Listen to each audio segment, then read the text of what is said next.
Let's do it, sir. All right. Begin with our trustees. We start with Jason Levine. Here. Allison Drew.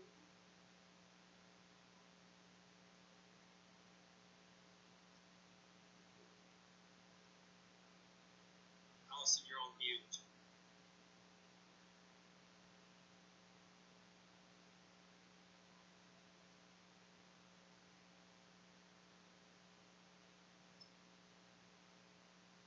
Let's move on, Dr. Dupree, and have Allison come back. Eddie Gallagher. Eddie, you're on mute as well. You're still on mute. I'm here. Grail James. This is Grail. I'm here. Jim Rice. This is Jim Rice. I'm here. Birthday boy Dave Rosenthal. Birthday boy Dave Rosenthal is here. Kristen Cossan. I'm here. All right. Allison, I can see you, but I cannot hear you yet. Good job. Thank you. He is now joining. I'm calling in. All right, let's go on to staff. Deanna Saavedra. Good evening, Dr. Dupree. Yes, I'm here. Brian Williams. Yes, Dr. Dupree, I'm here. Anthony Delgado. Anthony Delgado, I'm here. Beth Martinez. This is Beth Martinez. I'm here. Oscar Perez. This is Oscar Perez. I'm here. Long Fong. This is Long Fong. I'm here. David Ryder. This is David Ryder. I'm here. Joe Rodriguez. This is Joe Rodriguez. I am here. Robert Scamardo.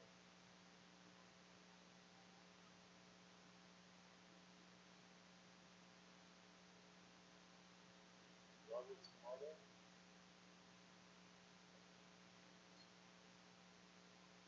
Veronica Soper. This is Veronica, and I am here. Gwen Touche.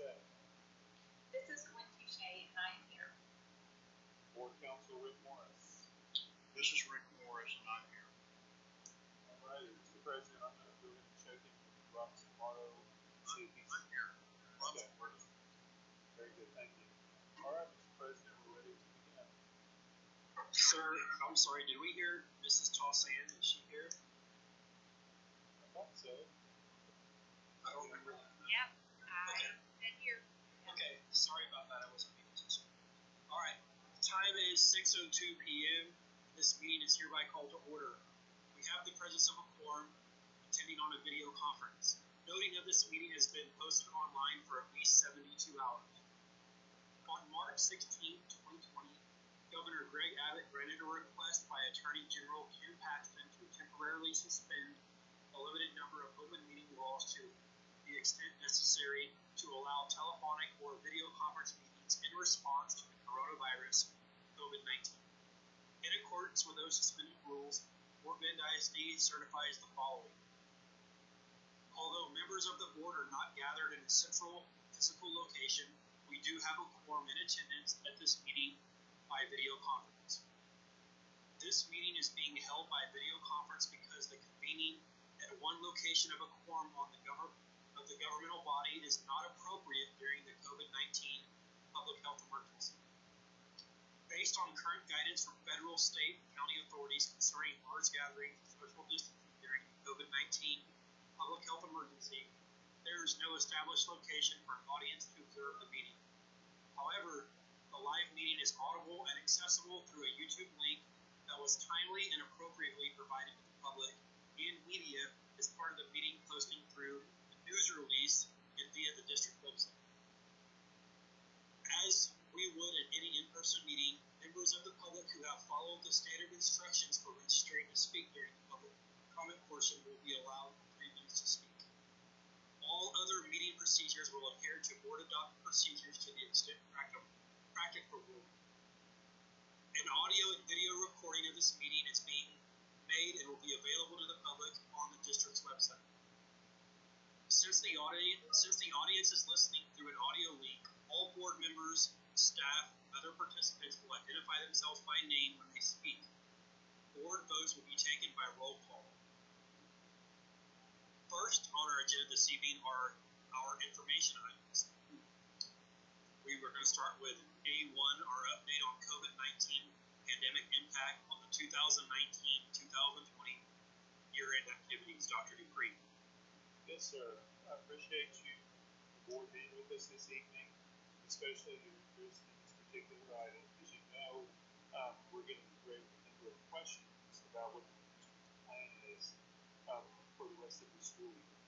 We're also hearing a great deal from our class of 2020 seniors and their parents about how we plan to handle their graduation and other year events.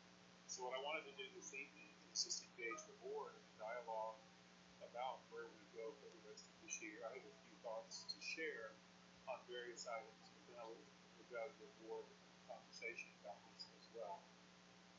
As you know, we have worked hard as a district thus far to stay tightly in alignment with the federal government and the state government in regard to closures. Our governor has at this point declared a state of emergency through May the 13th. He also has declared schools closed through May the 3rd, at least May the 3rd, potentially through May the 4th. At this point, that's what's officially on the record. We're also hearing a great deal of discussion nationally and in the state about the idea that we need to get the economy back to normal as soon as possible. And there have been implications, I guess allusions to the idea that would require and include schools reopening as soon as possible. So I guess as superintendent of Fort Bend ISD, I wanted to speak to some of the concerns, some of the rumors, some of the questions we're hearing in our community. First and foremost, I would say that Fort Bend has been a leader in our state and in our region in regard to managing the COVID-19 pandemic, and I'm proud of our efforts. Our team has done a phenomenal job, and that team includes the Board of Trustees that has done 2 special meetings to address these important issues in a timely way. And I've heard from some board members, and I share the concern that we cannot rush to open too quickly. Just as we heard back in March before we closed, we were rapidly approaching a point at that time where citizens, and this includes staff, students, and their parents, who were expressing concerns that if we did not close, they were not going to come to school anyway. That includes students who were not going to come to school for fear of risk of exposure, as well as staff members who were concerned about their risk of exposure and who were going to decline to come to work had the district remain open. I believe that we hold the same risk in trying to open too soon.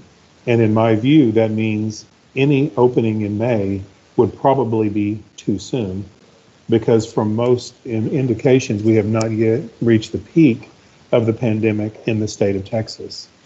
And we do believe if we open too quickly, we know that staff members will decline coming to work and that students will stay home. And I personally can't think of anything more chaotic than trying to teach school and have school with 50% of your students out and 50% of your staff out, with the expectation from many parents in our community that we would continue to serve the students who elect to not attend with some form of online learning as we currently are. So I think that the fear, the reality is it's real, that people can continue to be fearful of exposure. And I think that we have to acknowledge the fact that I can't think of another place where as many people gather as in our public schools. Even most of our large churches are not as large as our high schools on any given day. And so it's difficult for me to foresee that we would have any opportunity to open by the end of the year. And so staff has actually been planning more toward how we're going to handle students returning, hopefully in August, if they're able to. So at this point in time, we are ready. We have been out of school for 8 weeks. We will have been out by 8 weeks by the time we get to May 4th. We're on our 5th week out now. things that we've just implemented the online learning, and we believe that is going well, not perfectly, but we knew it wasn't going to be perfect. But our whole system and every teacher has just been retooled to teach in a new way. And so I have a hard time grasping the fact that we could potentially come back on May the 4th or that week with only 3 weeks of class left and totally retool again for the last 3 weeks of school. So at this time, it's I am leaning heavily toward the idea that we need to go ahead very soon and announce closure for the rest of the year, so our parents know, our staff knows, and we're able to move forward with completing this year online, concluding the school year on the calendared last day of school, and then investing our staff time and planning toward reopening next year and all the unique needs we're going to have to address as we open another school year. So with that in mind, the question then that is begged is how do we handle the remainder of this school year and in regard to student activities? So at this point where I'm at is what we're thinking that staff has discussed is the idea that should the governor elect to reopen the state, if you will, in May, that it is possible and likely we would need to engage our extended learning staff in the district, just as we have our child nutrition staff to provide community service, to perhaps open daycares at our schools as we already run in our extended learning program, to allow parents on a fee basis to allow their children to have care during the day. We could help with their education, make sure they're fed, and support our community in that way. As we are doing with our child nutrition staff, though, we are paying them a premium to come to work every day because they are going above and beyond what's expected of other employees who are working in the safety of their home right now. So I think that's very real, that we could potentially ask extended learning to reopen at our campuses, at our elementary schools. Regarding spring activities, I don't envision any athletics, fine arts, anything of that nature. But I can see that we are going to get to a point at some place in May where we are going to have to wrap up the year. So for us, that could potentially look like virtual awards programs for our students. It could look like we're going to have some type of locker clean out, desk clean out to allow students to come and pick up their items that they've left at school, personal items. By beginning the planning now, we could stage that over an extended period of time to limit exposure in our schools, but it's still allowing students to do that. Of course, as I mentioned, our most significant group that's addressing these concerns right now are our seniors, because they're facing the very real emotion, if you will, and just the struggle with the fact that their senior year has been totally truncated. They're sitting at home doing their school. They're going to finish school, but they're not getting to experience their proms, their last events, their last competitions, all the things that students look forward to for years and years, as well as their parents look forward to those things. So with those students in mind, I would share that we have conducted some parent focus groups and some student focus groups, including our Leadership 102 students and our Voices students. And we were pleased to see a great deal of overlap between student feedback and parent feedback. And overwhelmingly, the sentiment was that we need to go ahead and plan a live graduation experience, even if it is much later, such as late July. They also agreed that we got the feedback there just wasn't much value in the idea of attempting to put on a virtual graduation in May. And so at this point in time, our planning conversations are centering around the idea that we would confer diplomas on the last day of school, just as we would when students graduate, so that those students who need their final diploma and their transcript are able to send those things to the universities, to the military, to their post-secondary opportunities that need those final documents. But that we would go ahead and schedule the graduation in July. We have reserved 3 consecutive dates in July as Sunday, Monday, and Tuesday. It happened to be the only 3 consecutive days available at the Smart Financial Center in late July. And then we would not do a virtual ceremony, but we would plan then toward the July ceremony and shift all of our focus there. We would also put a backup plan in place that if for some reason we are unable to conduct the ceremony in July, we would be able to do a virtual ceremony of some sort in July, but we would not do anything like that in May. So that's kind of where we are. We've talked about the idea that some of the other activities related to our seniors, such as proms. Proms would be a local campus-based decision based on the student desire to plan such an event. The campus would support them. We would allow them to use a school facility if they wanted to do that. But right now, due to the financial implications and financial issues, many families are struggling because of the virus. Most of our schools right now are getting full refunds on proms from the venues because they're under the closure by the county and by the city. So we're going to go ahead and distribute refunds to those students, and then any prom event that would be scheduled in the future they would pay again based on the new fee and the new activity that is scheduled for them. But we want that to be a student event, not a district event. And it will be a local campus event that they would, so it would look very unique from a campus to campus basis, whereas the graduation will continue to be a district level event. The other things that are very important that were expressed strongly by our students was they have a strong desire to be able to come together perhaps in late May or June to walk the campus, to say their goodbyes, to perhaps do a graduation rehearsal where they can give out awards and do some things to just spend some final time with their classmates before they have graduation and go their separate ways. So we'll be working with the campuses and our Department of School Leadership staff to determine what that could look like. And again, so much of this is uncertain because it's still contingent upon, number one, when the governor actually opens the state, but number two, what the cycle of the pandemic, the path that takes. So there's going to be uncertainty regardless, but we are ready to start firming up plans in regard to graduation, transitioning those dates, and announcing at some point in the near future how we plan to end the school year for all students in regard to concluding the year with online learning.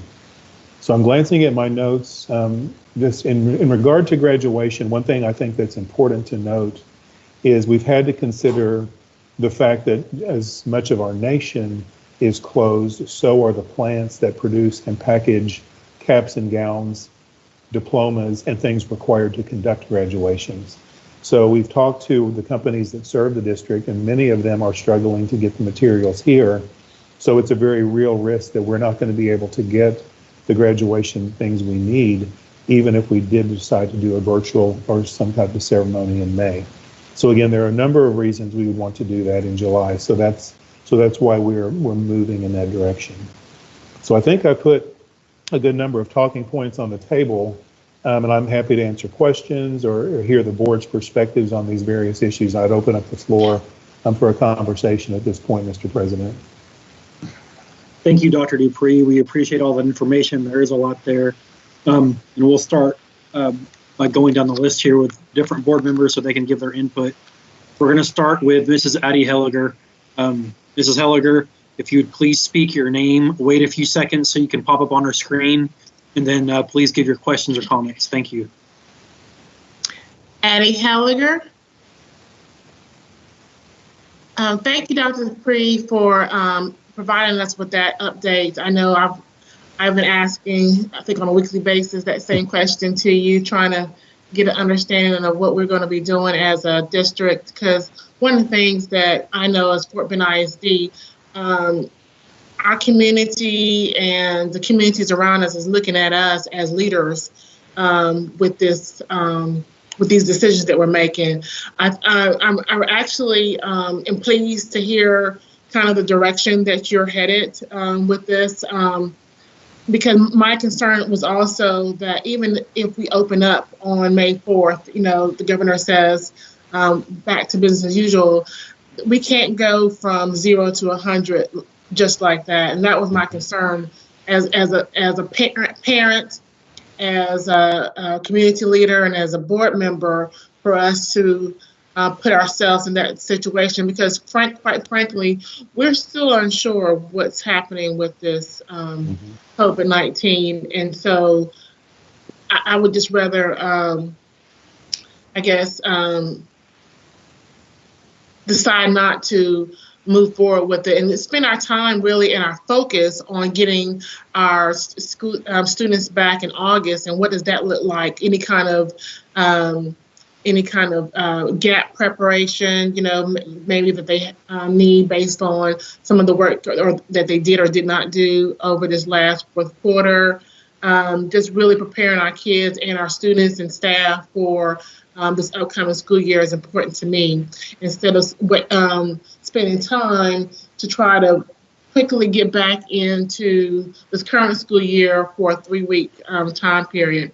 I'm glad to hear about the graduations. I know that's very, very important. I've even kidded with some friends of mine that if we needed to have a virtual graduation or a social distance graduation, we were going to do some type of graduation. So I think it's very important that we plan that in July, and I'm glad that you have a backup too, because I'm not sure where this is going to go. I don't think anyone has a crystal ball on this, and it's fair that everything that we do, we should have a plan B and maybe even a plan C in some regards around some of the planning decisions that we're making for the district and for our students. I mean, that's really my only point. You really answered a lot of my questions. I'm hoping that people are listening to this call tonight, and they can see that we're looking ahead, and we are listening to them, and we're hearing their concerns, and we're addressing their concerns. And I think so. I guess the question is, when do you think you're going to make that decision, or want to make that decision? Is that next week, or by the end of the week? Are you going to wait for the governor himself to say something? What is your thought process around that? Or maybe I missed that. No, so actually, I appreciate your question. First of all, I want to say I appreciate your questioning the last few weeks, and I want to tie into something you said this evening about graduation, because the prevailing theme, what we learned, is our students, they value their education. And they hold the idea of walking across the stage, doing their graduation at a very high priority. And so I was proud to hear that from them.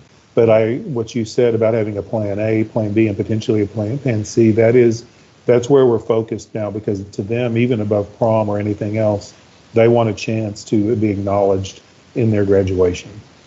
So in regard to your specific question about timing, my thinking is we have this conversation tonight. And unless I hear anything that really sways my thinking vastly, I can see us making an announcement within the next 24 to 48 hours. Okay, great. I think we need to go ahead and get ahead on this. There's kind of two levels of communication. One, the seniors and their families need to know, because families are making plans right now toward graduation. So I want to get that out as one communication quickly. And then we also want to let everybody know about the rest of the year very quickly, shortly thereafter. So I think it's a 1-2 punch, and all of that ties together in the very, very near future. Okay, thank you. So that's really mine, and I appreciate all of your work and the staff's work and the teachers' work that they're doing during this difficult time. I know this is not a very easy decision to make, but her personal belief around this is that we should stay the course, finish off as strong as we can with this school year, and then really focus heavily on finishing up our senior activities, as well as starting the new year, the new 2020-2021 school year very strong. Thank you. Thank you, Mrs. Helliger. Mrs. Taussand, would you like to make a comment, or do you have any questions? Yes, this is Kristen Taussand. Thank you, Mr. Burdine. So I want to reiterate maybe what Ms. Helliger had to say, and maybe ask a few questions. and get you to expand a little bit. So I appreciate, like Addie said, that we're getting out ahead of this, that we're thinking about it now, and that we're going to project to our community what they can expect. I think whether people agree or disagree with it, the most important thing is to get the communication out there and let them know what we're thinking, and then ultimately what's decided. I think that's critically important. So I appreciate you guys, laying the groundwork for that and talking to the board about it so we can get out ahead of it. I appreciate the thoughtfulness about opening extended learning. I think that is going to be a concern for a lot of our parents, especially if we open the state back up. What am I going to do with my kids? How can I homeschool and go to work? So I think those are important things for us to be thinking about. So I appreciate you guys getting ahead of that. And I think it will be important to communicate that to parents so that they can make those plans. I guess and I also appreciate thinking about the seniors. As you guys know, I have a senior in my house. And so it really is tough on us as a family, and I know it's tough on a lot of the seniors out there, not to be able to do a lot of the things that they expected to be able to do. So I appreciate that we're looking forward and preparing for that. I know that mine and my house votes for getting to walk across that stage. So I appreciate that we'll be at least attempting to allow them to do that by pushing that out to July. I think that's the right thing to do. And if we can't do it and we have to go virtual, then we have to go virtual. But I think we should try to give them a graduation, that's real and in person, if at all possible. So I want to give my support to that and thank you guys for that. You talked about, and you and I talked about this before too, about giving the seniors that day back on campus, that last walk, the senior breakfast, the senior slideshow, and making sure that they get that day to do some of that. And I think that's going to be important. It's what I've heard from a lot of my daughter's classmates and other parents as well. So I think that's a good thing to do, if at all possible. You also said something about allowing some campuses to determine whether or not they will have a prom, and being able that to be campus specific. So I assume that is, of course, if the governor decides to open the state back up. But my question for you is, so are we going to allow campuses to be open for events such as proms? And if so, are we also considering allowing them to be open for some of the award ceremonies or things that typically happen for athletics and fine arts and those types of things? Have you guys thought through that? So we have not thought that completely through. And let me clarify, when I was speaking of the proms and the campus decision, we were thinking July, August. I mean, we had some students go so far as to say they may want to put something together in December, when everybody's home for the holidays and those kinds of things. So I was not thinking about prom in the May or even really June timeframe. Of course, as a campus decision, what's going to happen with those types of events is students and their parents will likely take them on, and then that'll be a community choice as to when those students want to do their event, because they will be graduates by that point and beyond our purview. So we, at this point, I don't anticipate, honestly, being able to open the campus for award ceremonies and those kind of events in May. And again, so much of this is going to be determined by when the pandemic actually peaks and goes into decline. And if we find that we're in a great position in late May and early June, I think it's very real that we could do some of those things. But I don't think it's productive to try to do an event of that nature, knowing that so many students and staff are going to decline to participate for fear of the risk they'll be exposed. So I don't think it would be responsible to try to have many of those events if we know students and adults are not going to be willing to come. So I appreciate that clarification. I think that makes sense. So I want to say at the outset that I support us not trying to get all of our kids and teachers back into school for what is going to be 3 weeks, and really not even 3 weeks, because that last week is always chaos anyway, at the end of school.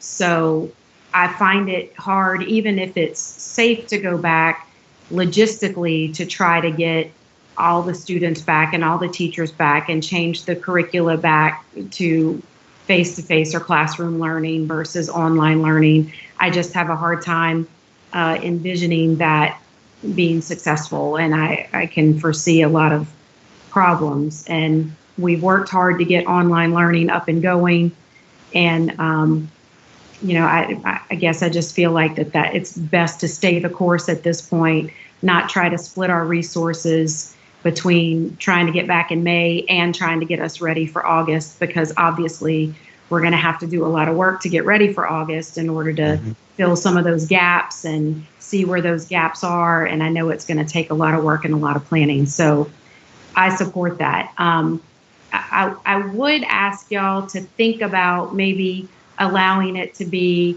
a campus decision whether or not they have some of those award ceremonies, provided that we feel like it's safe and can happen. I hear what you're saying, and I don't disagree. I want to make sure that there's equity there, and that we make sure that, all the adults and the parents and the students are on board to be able to do it. But if it could be a campus decision with their teachers and with their parents, and if the choir could get together and decide, whether that's something they want to do, and the football team could decide.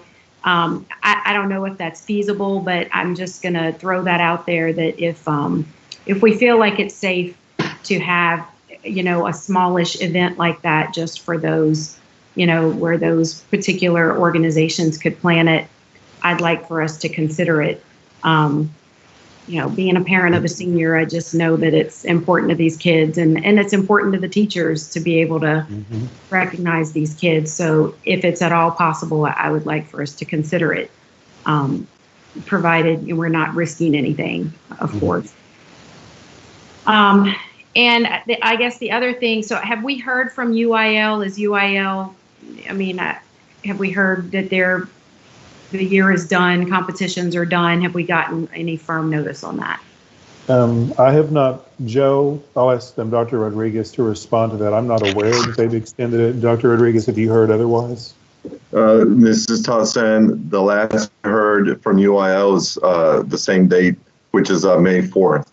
So as of right now, we have not received any additional feedback, but we are anticipating that within the next week or two, they're going to have to provide some type of guidance for the entire state. Okay, so I asked that question because if the governor opens the state up and UIL says the governor's opened the state up, we're going to move forward with competitions. I know I have kids in my house who are going to be impacted by that, and it means that they're going to be going forward and competing, and they're going to need rehearsals. And so I just want to make sure that we're prepared for that, and that we know what our plan is about opening our schools for that, for those rehearsals, and making sure that all the kids have everything they need to be supported if in fact UIL is going to open back up. I guess that kind of goes to those same organizations that might be having award ceremonies and that kind of thing. So have we thought about that? I will tell you, I know Fine Arts has, because I happen to be on the executive committee for local fine arts, we've already canceled all the TMEA and those, solo ensemble, all that for the rest of the year. So because I think what they're coming to realize, I know they did early on the fine arts, and athletics may get there when you've had kids out now for as many weeks as we had. It's going to be super hard to come back, kind of like we mentioned earlier, to put something, any kind of competitive event together with only 3 weeks remaining.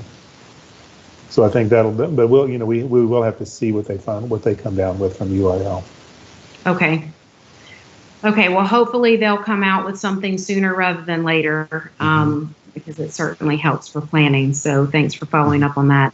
I think the last thing I would say is that is that if I know we're going to have locker clean out days, so thinking about the other kids who maybe aren't seniors, if there's a way to give them if we're going to go by grade level to do locker clean outs, if they could also have a sort of a farewell day. I happen to have an 8th grader too. I don't know how these things happen to me, but it seems my kids always fall when some of this craziness happens. And so I have an 8th grader also. It's her last year in middle school. These kids also are going, they didn't get their 8th grade dance or their 8th grade day. They're not getting a lot of that. And for them, they would also like some closure. I'm sure it's happening with our 5th graders as well. I remember those times and putting those parties and dances together for those kids. So as we're thinking through this, please also keep in mind all those other kiddos who might need some closure as well. Will do. All right. Thank you guys so much. Appreciate your thought process on all of this. Thank you, Mrs. Towson. Mrs. Grill James, did you have any questions or comments? Yes, this is Grail James. Thank you, Mr. Burdine. And thank you, Dr. Dupree, for your update. My initial question had been how many weeks after the May 4th date, how many weeks of school are left? And I think I heard from the other trustees that there are 3 or 3.5 weeks left. Is that That's correct? Yes, ma'am. Okay. So then I would agree with Mrs. Towson and Ms. Hellinger, who said that's not enough time really to switch back to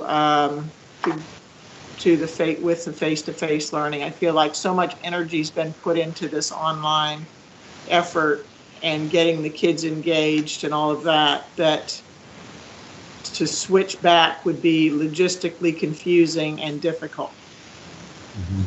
My caveat to that, and I think you've addressed this as well, is a certain desire for economic restart, and I've heard the governor speak about that, and there are other elected officials. I think there is some desire to have that happen, but again, it seems very disruptive to the learning process if we're switching what our expectations of students are, again, just for essentially the last 3 or 3.5 weeks of school. So I think while I'm sympathetic to the economic restart issue, I do feel that perhaps for educational continuity, we need to stay the course for the 8 weeks grading period that and your staff has put together. I do recognize, though, because it started to surface a little bit in my work at home experience, the kind of the fatigue that takes place with this online meetings, these online face-to-face activities, and without social interaction, I'm worried that could become an issue. And so I'm sure your staff, and I know because I looked at some of the training materials today, and I know that you're addressing that a little bit in prepping the teachers and principals, but I think we're a little bit naive to think we're going to have 8 solid weeks of impactful online learning, because I think we're going to kind of go in cycles of our ability to engage and our just fatigue that this process takes place. So that was one concern I had, though I still think that is a thing we can mitigate through what we're asking of our staff and our students, rather than, again, shift the whole direction that we're going. I don't think there's a lot of benefit in that. I think I also heard you say something about extended learning, and extended learning. Could you just say that again or elaborate? Extended learning, are they open now? They're not open? Can you explain what the situation is? Yes, ma'am. They are not open now. So but there is the potential, if the governor does reopen the state for business, that just like I mentioned, like we're feeding students today, it may be a need in our community for us to ask our extended learning staff to come back to work, to open a daycare full during the day, because we've already been discussing that with the state and the county, the idea we may need to do that for our healthcare workers at some point, open our schools and extended learning as daycare. And it may be necessary to do that to support moms and dads who need to get back to work. And so that's something that's on our radar, but they are not currently open. Okay, and all right, so I'm supportive of that idea, and I actually feel like the other group that needs this, potentially needs help, is our own staff in having some support in terms of taking care, and our child nutrition workers and so forth, all of our own staff that are trying to teach or do their responsibilities, and yet their children aren't in school. So I think I am supportive of whatever that might look like, and if the governor allows us to pilot that and do that in small groups. I know that there's a daycare center near where I live that is open, and I see them screening kids every day on their way in, and the parents hand off the kid right there. The kid's screened, and then I don't know the full protocols, but I know some of that is going on. So I am supportive of that as well. I think that in all of this, it boils down to the safety, the safety question, and all the things that Mrs. Tossan brought up, all the closure and the awards and the walkthroughs and the kids getting together to have some closure, and just all those pieces of it. Those are really, really important from an emotional standpoint for the kids, because I think without that, they will be in limbo kind of all summer, and it will be hard for them, especially ones that are transitioning to a new school or to a new, to another stage. So I think there's some ideas there, but I think that has to be balanced with the safety of both the staff that would support that, because we can't ask or require staff to come and chaperone these events and volunteer for these events if it's not safe, even if the parents want to have it, or even if the kids want to do it. So I think no matter what, we're going to have to be setting the guidelines and setting the the triggers, if you will, for what we do and what we don't do. So I'm sure your staff's already thinking about that, but I think it's important to have clear guidelines, so that we don't have mistakes made that put the safety of our students or staff at risk. And then I guess I didn't hear you say anything about summer school, Dr. Dupree. Do we have any idea about summer school and what that might look like?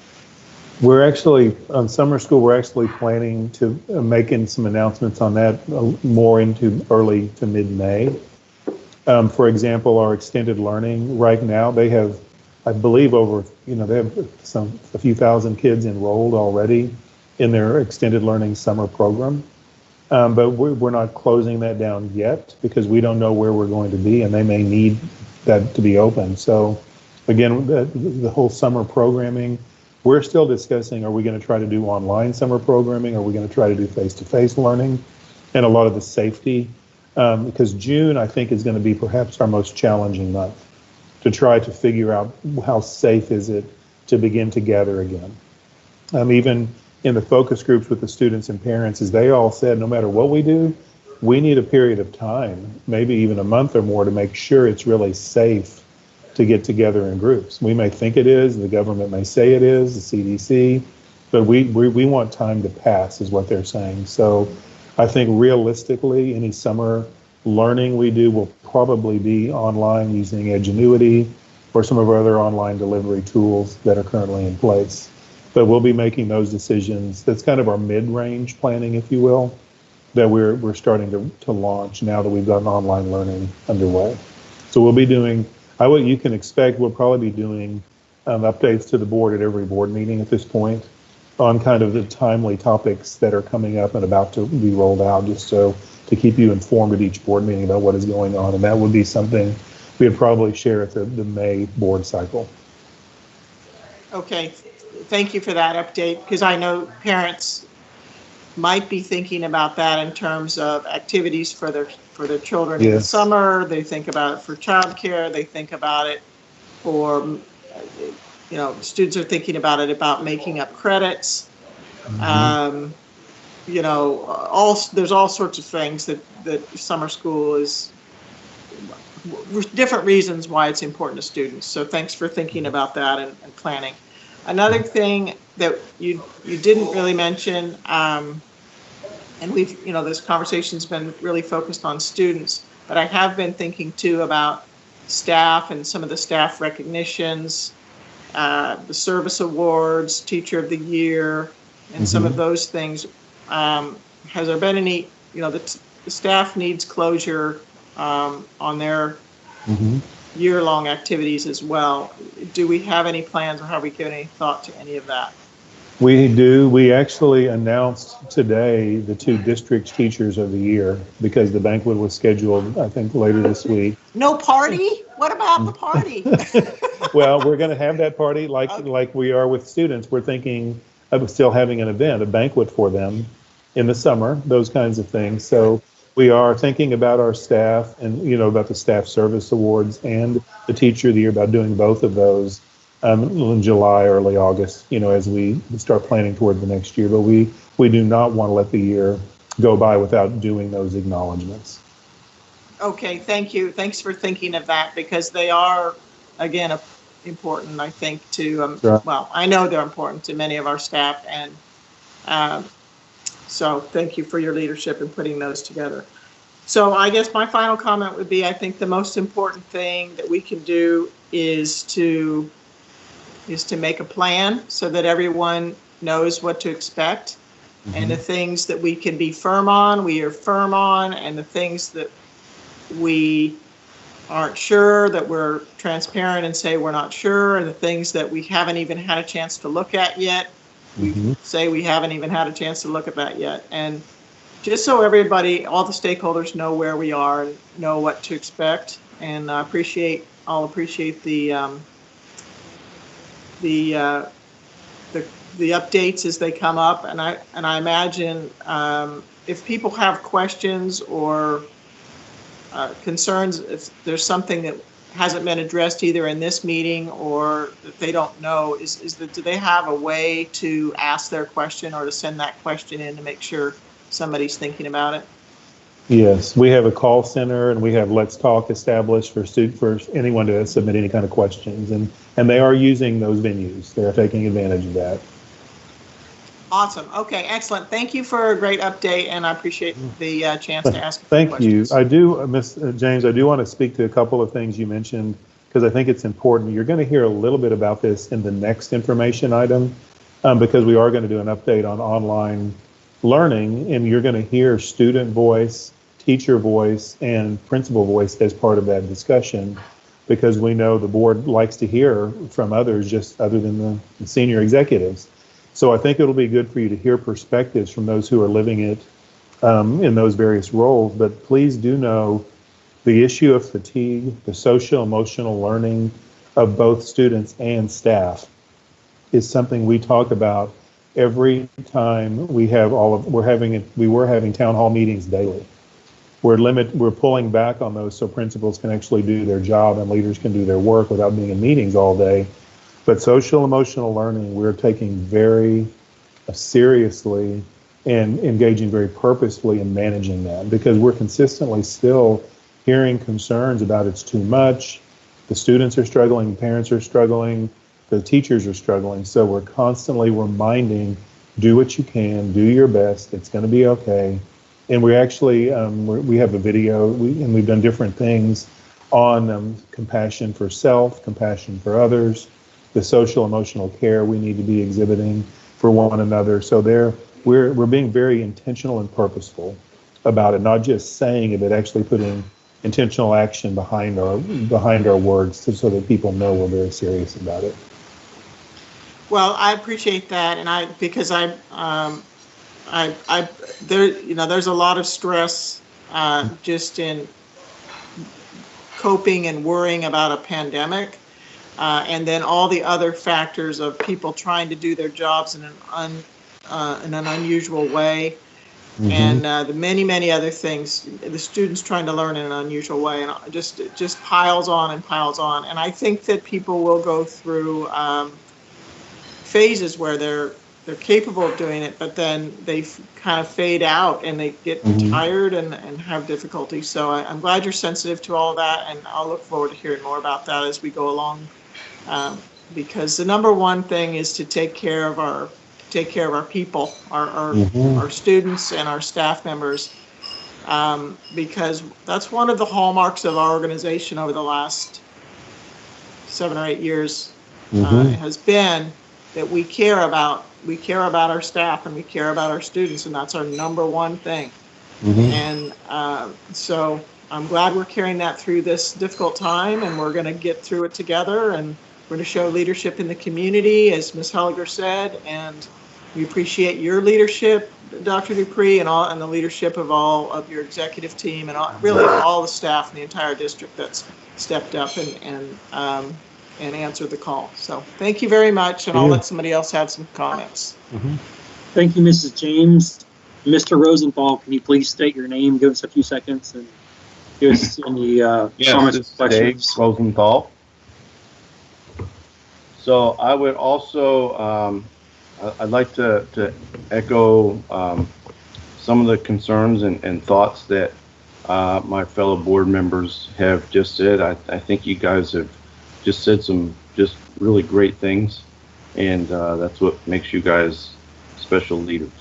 And that also goes to you, Charles. I'm just really proud of all the thought that you put into this.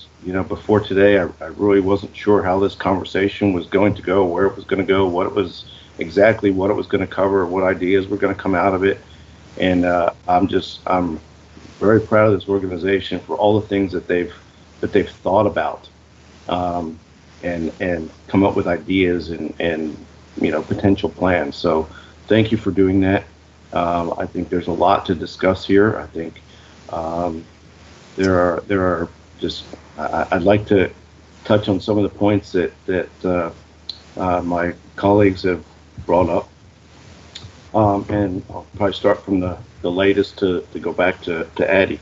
So I think as far as the social, emotional, and the socializing goes, I think I would love to hear, and I think we need to also consider those of our staff, our teachers, who are not only teaching their students, but they're also having to teach their own kids and be home with their own kids. And so I think, there's a special burden for many of those folks.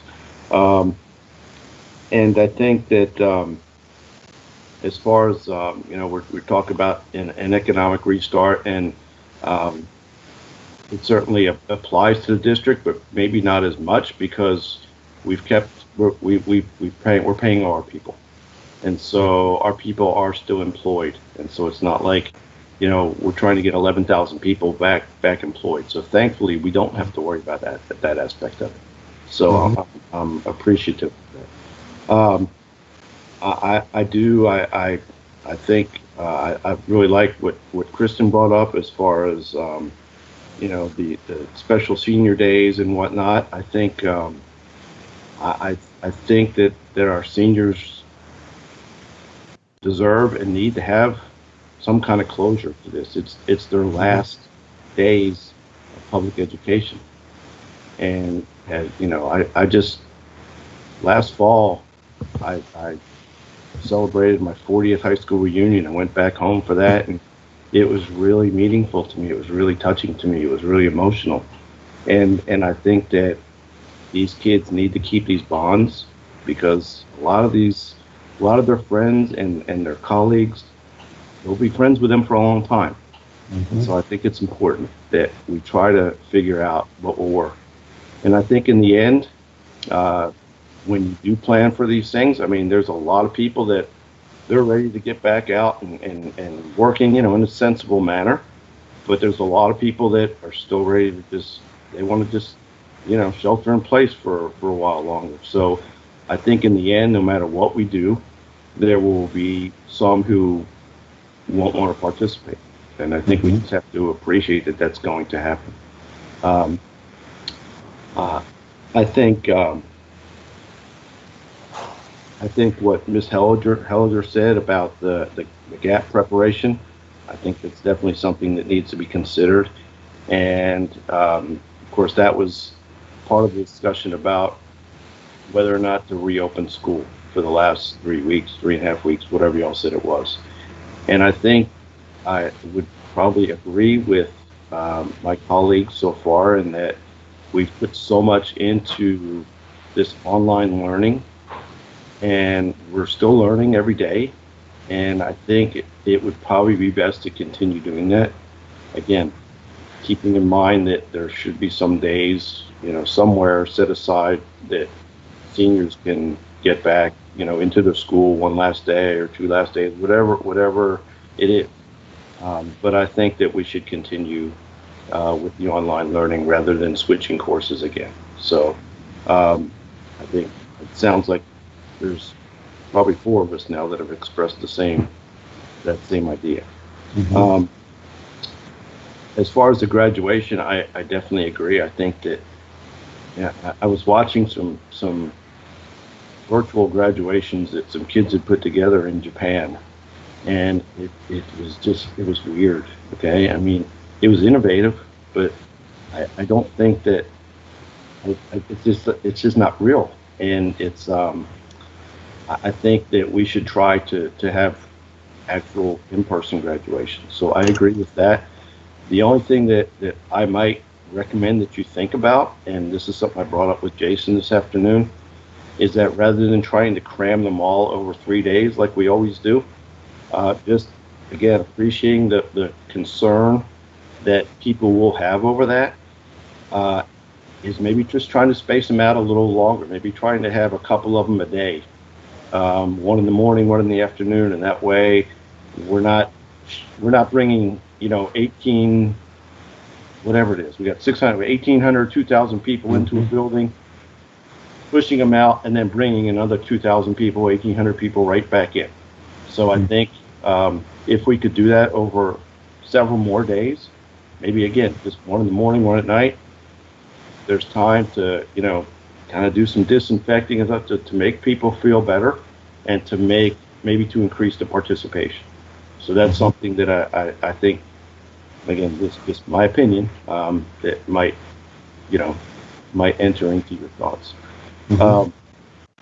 And I think really everybody has already said what I think he said, and I appreciate everyone's comments. And again, I appreciate you, Charles, and your team's efforts and your thoughts. Thank you. Thank you. Appreciate that. Thank you, Mr. Rosenthal. We appreciate your comments. Mr. Jim Rice, would you happen to have any questions or comments you would like to make, sir? Yes, Mr. Burdine, this is Jim Rice speaking. And at the risk of going over a number of these things, I'm going to do it anyway, so that I can have a good understanding, especially when I'm out in the community or people are asking me why we've made the decisions that we have. And so, Charles, I want to just kind of restate some of the things I heard you say to make sure I understood you correctly. And the first one I'm going to bring up is logistics. So if we're currently sheltered in place with the first potential opportunity of returning to school occurring on May 4th, that leaves, and my calendar currently shows us starting high school graduation on May 28th. So that's really the 3.5 weeks that we're talking about. And when is school out for the rest of our kids? Not the seniors, but everybody else. It What's would be that same week of graduation. I think the last day would be that 28th or 29th. Okay. So what I'm hearing you say is that we've got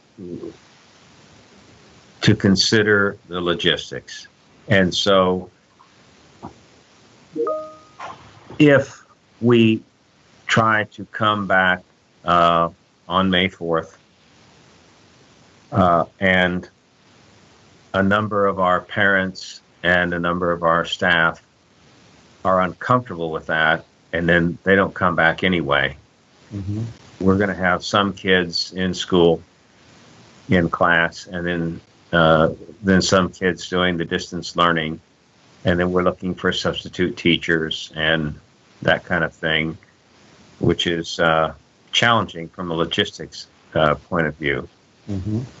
And then what I'm hearing you say, and my colleagues, is that we're geared up on this path to continue to deliver online learning, which is challenging.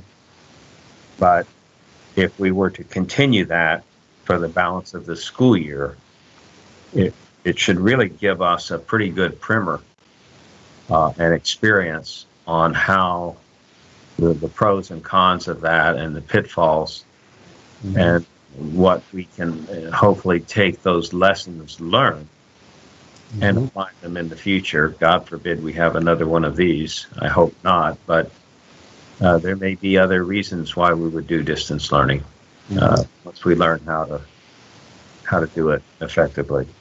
That's right. Then the other aspect of the logistic issue is that today, as we speak, we do not know when the shelter in place might be lifted. It might be extended for a week. It might be extended for all of May. We simply don't know. And so for our seniors who are they're planning for their senior prom, they're planning for all of the events and so forth, it really makes it difficult. And so you've had to call that in time for them to get a refund. And then because that's really a student-driven thing, and then they can plan that at such time that everyone is much more comfortable coming together as a group. And the same thing for the high school graduations. I'm sensitive and appreciative to the feelings that our students have. I've finished my K-12 tenure. I do want to walk across the stage. I've earned graduation. My parents, my grandparents, my extended family will be there to see me. And probably all of us would prefer to do that, not having to wear a mask or gloves. So I'm sensitive to that. The extended learning, I know you've addressed it several times, and I'm sorry, I'm just kind of slow tonight. That is like the daycare that we have.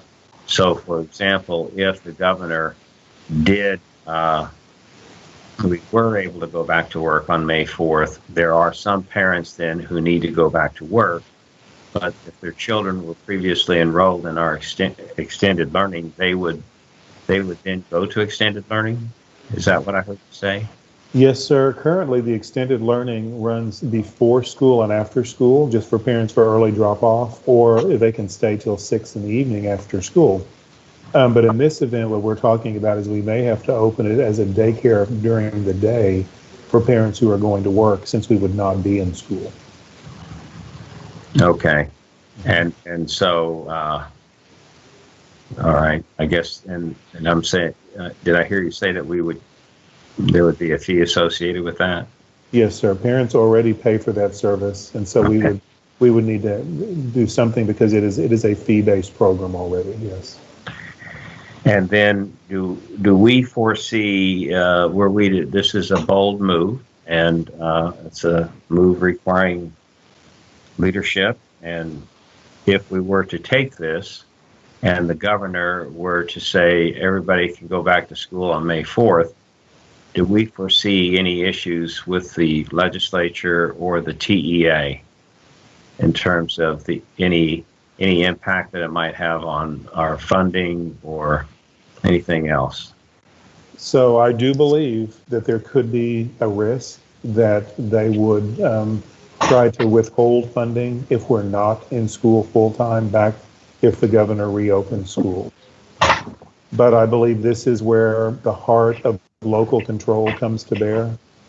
And we may just have to accept that risk. But as I've said multiple times during the last 4 weeks, we need to do what's right and best for our community and for our students, even if that means needing to engage lawyers or other appeals, ways to appeal to TEA to make it right in terms of funding and those kinds of things. So, because we're going to be serving our students through the last day of school regardless. And the commissioner has consistently said that as long as we're serving our students, we will get funding at the regular levels. So in my view, we do need to step out and do what's right for our community based on our values, and then and knowing that we're accepting that risk, but also knowing that if the worst comes to worst, we would, and we have to absorb it, we're prepared to do that. Okay, I understand. He's already removed the STAR exam and the all grading requirements, so there's no risk there because we are continuing to teach our kids. And okay, I understand. The last thing that I wanted to comment on was that I think all of us have participated in a number of Zoom meetings or online meetings, and they can be very practical and very helpful and save travel time. But I wouldn't say there's a 100% replacement for face-to-face meetings, and that's because of the social emotional factor. We're social creatures, and we enjoy being around each other most of the time. And so I just would hope that the distance learning experiences that we have and the online meeting experiences that we have can be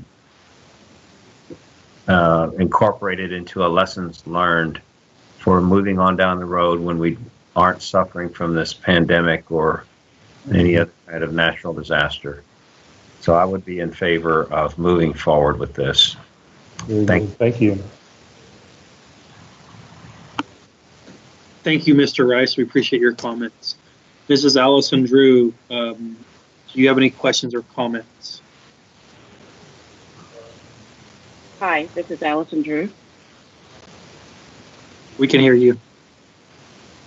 Great. So I'm going to keep it short and sweet.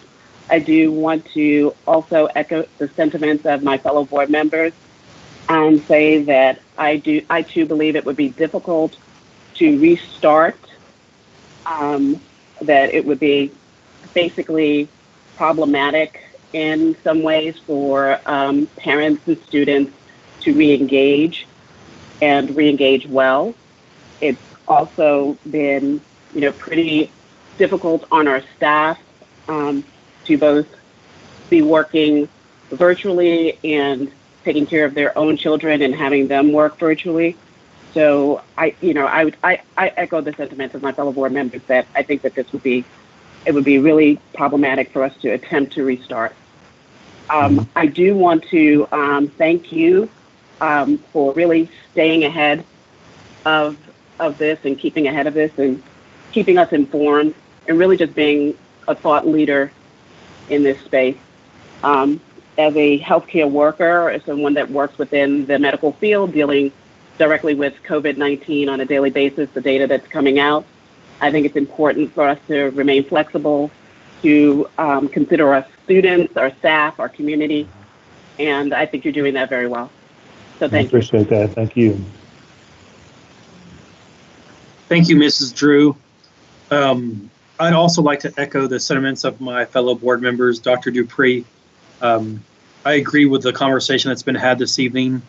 I think wrapping all of this conversation up and what I'm hearing from my fellow board members is that we just need to do what's right for our community, what's right for Fort Bend ISD. And I really appreciate your thoughtfulness through this journey, because I feel like you and your team have done a very, very good job of being mindful of doing what's right for the Fort Bend ISD community, and I would like to continue down that track. I'm also in favor of postponing graduations until this summer, whenever that may be or whatever that may look like.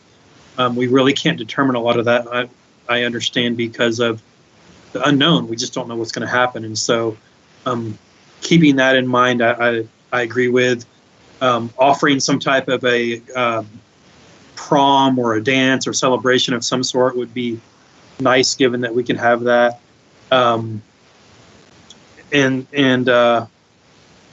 Once again, not to continue down the path of all my other fellow board members, because I agree with what everyone's said. I'm looking at my notes here. Something that I do appreciate is the conversation about extended learning. Blake and Michaela, both of my kids, are extended learning students, and so we really do value that. We do value the thought that goes into that. In fact, Andrea and I, my wife, have been thinking about, or having the conversation every day about, she's a dental hygienist, and that whole industry, they are basically furloughed right now. Unless it's necessary, they cannot work on patients. And so the conversation is, well, we may be able to go back to work, but someone's got to educate our kids. Someone has to take care of the kids.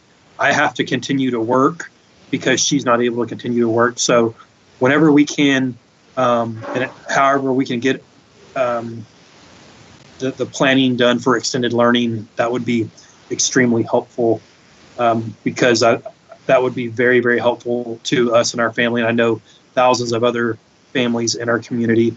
I don't know what daycare looks like for everyone in the private daycare world, but I do know that extended learning is a wonderful program. With that being said, we really do appreciate the conversation this evening. Thank you for your leadership, and we look forward to more updates as time goes on. Good, With that being said, let's move along to the update on the implementation of the online learning program in response to the COVID-19 pandemic. Yes, sir. Deanna Saavedra, our Deputy Superintendent, is going to open that presentation. And as I mentioned, we've got a number of panelists, so we're going to try to keep it tight, but we do want to be able to give the board some good insight into what is going on and how we're serving our students right now. Deanna? Thank you, Dr. Dupree, and good evening, President Burdine and members of the board. As Dr. Dupree indicated, we will be sharing some very insightful information with you today associated with our shift to the online learning platform.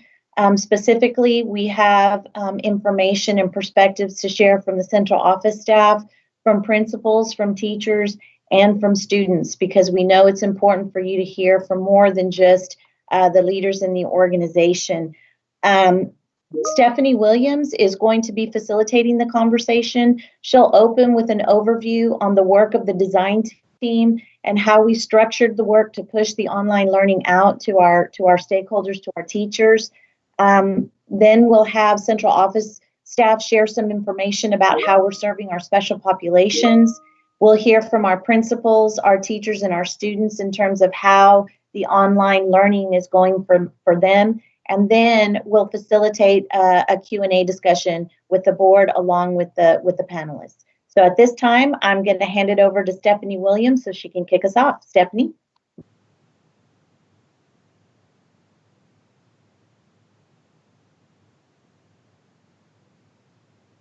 Stephanie Williams, Organizational Transformation. Good evening, Dr. Dupree, President Burdine, and members of the school board. It is my pleasure to share with you the work of the design team, a cross-functional team of leaders who has paved the way to the launch of online learning in Fort Bend ISD. Initially, the design team leaders determined to approach this work of reimagining school in a virtual environment in 3 phases. We defined the near term as the month of March, the midterm as April and May, and the long term as June and beyond. This slide shows the timeline for the near term, which was divided into 4 phases on our pathway to launch student engagement in online learning. In the first phase, Analyze Capacity, the design team created and surveyed students, teachers, leaders, and staff to determine their access to resources to support them in both teaching and learning online. In phase 2, under Building Structures, the design team vetted online instructional resources, identified and trained on video conferencing tools and collaboration tools for all stakeholders. Next, in the Launching Online Student Engagement phase, the design team hoped to accomplish 2 things. First, with our teachers, we wanted to systematically set up a consistent virtual classroom in all of our schools. That virtual classroom would include parent folders for communication purposes. It would include information around asynchronous learning experiences. That means learning experiences that could be accessed flexibly at any time by students, and also communication tied to the synchronous support opportunities for students to engage with their teachers in a face-to-face environment to provide support on the learning that they were doing. The second thing that we hoped to accomplish was with our students. We wanted to get all students access to the Schoology learning management system. We wanted to engage students in interacting with online tools, and we wanted to be sure that students understood the expectations around the virtual classroom and engagement within learning. The final phase, on April 3rd, we launched online learning, which was our TEKS-based curriculum, instruction, and assessment within the virtual classroom. This slide details the stakeholder engagement plan for our teachers and our students. With respect to our teachers, we knew that it was important to have a clear line of communication from March 20th to April 3rd. We wanted to provide strong professional learning classes to support teachers in the use of online tools, to help them with the setup of the virtual classroom expectations, to help them engage with their peers in professional learning communities, and most importantly, to support their design of ongoing learning experiences based on our curriculum. With our students, we had a pathway designed explicitly for them. We started with at-home choice learning experiences to communicate to all parents and students our plan to engage them in an online environment. Next, we went to engaging students in the use of online tools to gauge their readiness to engage in the curriculum. And finally, we looked at engaging students in the curriculum in the traditional type of learning, but in a reimagined classroom, which would be virtual. Throughout this stakeholder engagement plan, we provided many supports, as Dr. Dupree mentioned in the previous presentation, related to their mental health and encouraging supports for their social emotional well-being. For our teachers, we have ongoing and online learning experiences related to the work that they're doing in their classrooms, and also office hours provided by Teaching and Learning and Organizational Transformation, so they could phone a friend when help was needed.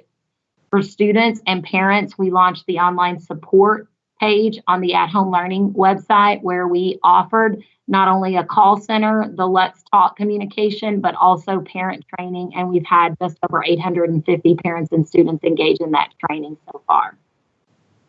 Our overarching goal as a design team was to launch online learning in a reimagined virtual classroom. To do so, we had to set expectations around time commitments for our families and for our teachers. We wanted to clearly define that learning would be asynchronous, meaning that students have flexibility in when they could access learning at any time. We wanted to clearly define student supports as synchronous opportunities where students could see and engage with their teachers in a more traditional way. Finally, as we focused on the launch of online learning, we provided leaders with supports and tools to continue monitoring and providing feedback to teachers on instruction. At this time, I'm going to pass the presentation to Dr. Dina Hill, who will share some of the supports that we have for our special population. Good evening. I'm Dina Hill, Executive Director for Student Support Services. Good evening, President Burdine, Board of Trustees, and Dr. Dupree. I'm going to talk a little bit tonight about how we've provided support for special education, our students served with 504, as well as GT services. Throughout the process that Stephanie Williams just described, special education and GT has been right there with teaching and learning as we're planning. Specifically, we created 2 weeks of exemplary lessons for our teachers as they prepare for learning how to develop their own lessons. And through that process, we provided modified and alternative curriculum examples.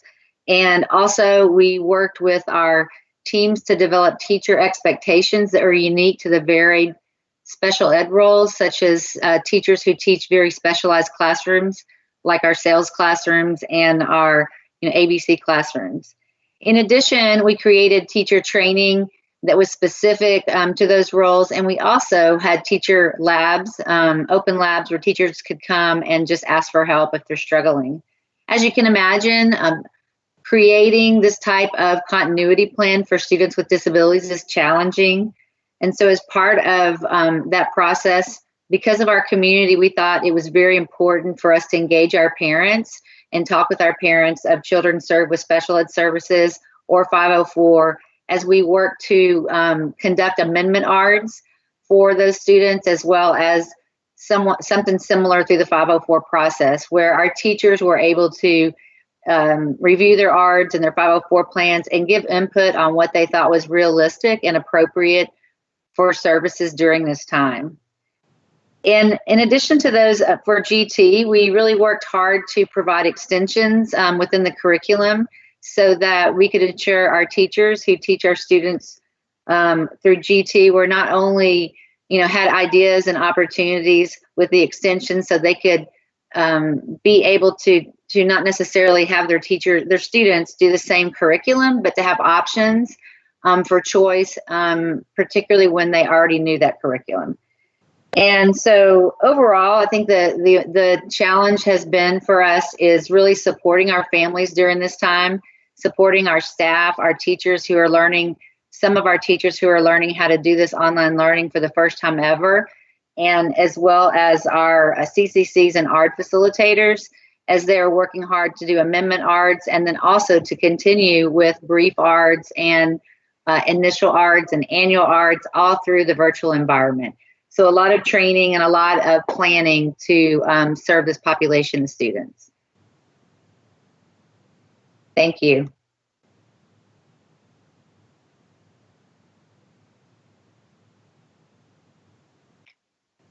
This is I'm sorry. Stephanie. Okay. You're going to hand it over to Melissa Hubbard.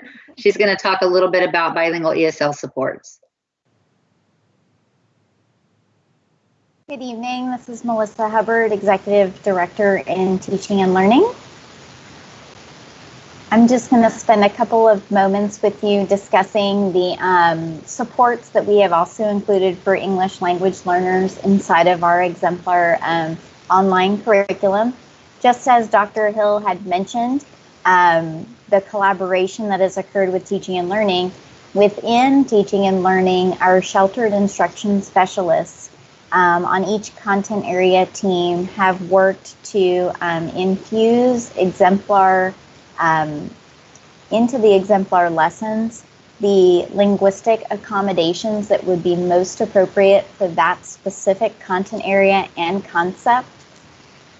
We have also provided sample activities or strategies that would be most appropriate for our L students within those exemplary lessons that have been provided, and just maintained those suggestions for teachers so that they can plan their instruction while keeping the support for their English language learners in mind while designing that instruction.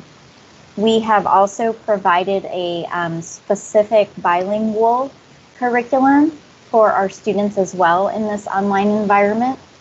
So in our elementary curriculum, every teacher has access to the online learning materials for our monolingual students, and then a separate curriculum supports for our bilingual students. So throughout this time, we have been working to ensure that we're providing those examples and those recommendations for teachers to support all of our students as we transition into this online environment. And we continue to offer support to our teachers through office hours, as well as district level PLCs for our ESL support teachers and other teachers that need support in serving our English language learners. And so at this time, I'm going to pass it back to Stephanie Williams so that we can go to our panelists. Thank you, Melissa. This is Stephanie Williams. And at this time, it's my pleasure to allow you to hear from some of the principals and teachers who have been involved in as part of the design team, but also in implementation with students on their campuses. So we're going to start with a question. Describe how you are supporting or leading the implementation of student engagement in online learning. And for this question, we'll start with our principal. Good evening. My name is Elizabeth Williams, principal of Colony Bend Elementary. Well, some of the things that we're doing is, first of all, making sure that our teachers are aware and have attended the online training that is provided by the district, and following up once the teacher has completed with the question and answer sessions with each teacher. Definitely giving teachers feedback on their online learning from their asynchronous and synchronous learning opportunities. And I can speak from the elementary perspective, our students really, really enjoy when we can pop in on a read aloud or pop in on the classroom discussion. They really make us feel like rock stars because we haven't seen them in such a long time. So we definitely take advantage of that. Also, giving them feedback during their planning PLCs to make sure that we are following our new scope and sequence. But most importantly, I would say being a support system for our teachers, as we know that they have their families and their children who also are participating in some type of online platform.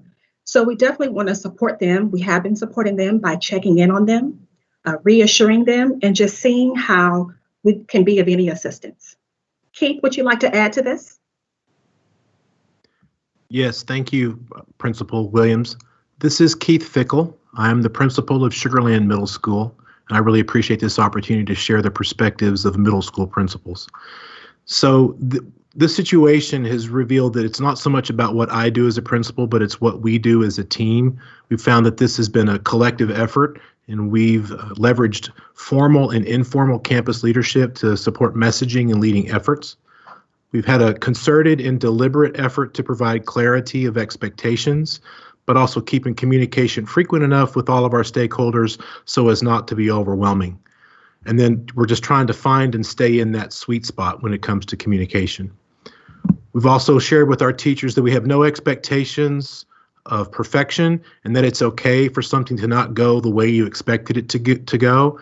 And so an example of that was today we were in our professional development session. We were attempting to do a breakout session using Teams like we're doing here. And due to technical errors on my part, I realized that there was something I forgot to do, and it was a way for the teachers to say or to see that it's okay for something to not go the way it's planned. So no expectations of perfection.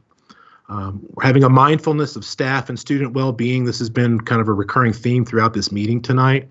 Keeping a pulse on our staff by being available daily for a 3:30 optional check-in, and just trying to live the message that even though we're distant from one another physically, we're just not going to separate from each other socially. We as campus leaders are co-laboring with our teachers and our staff for planning, actively engaging in their PLC work and conducting virtual visits, as Principal Williams said, to some of their synchronous and asynchronous aspects of our online learning. And then we have an ongoing and concerted effort to reach our under or non-engaged families through a group of about 20 staff members.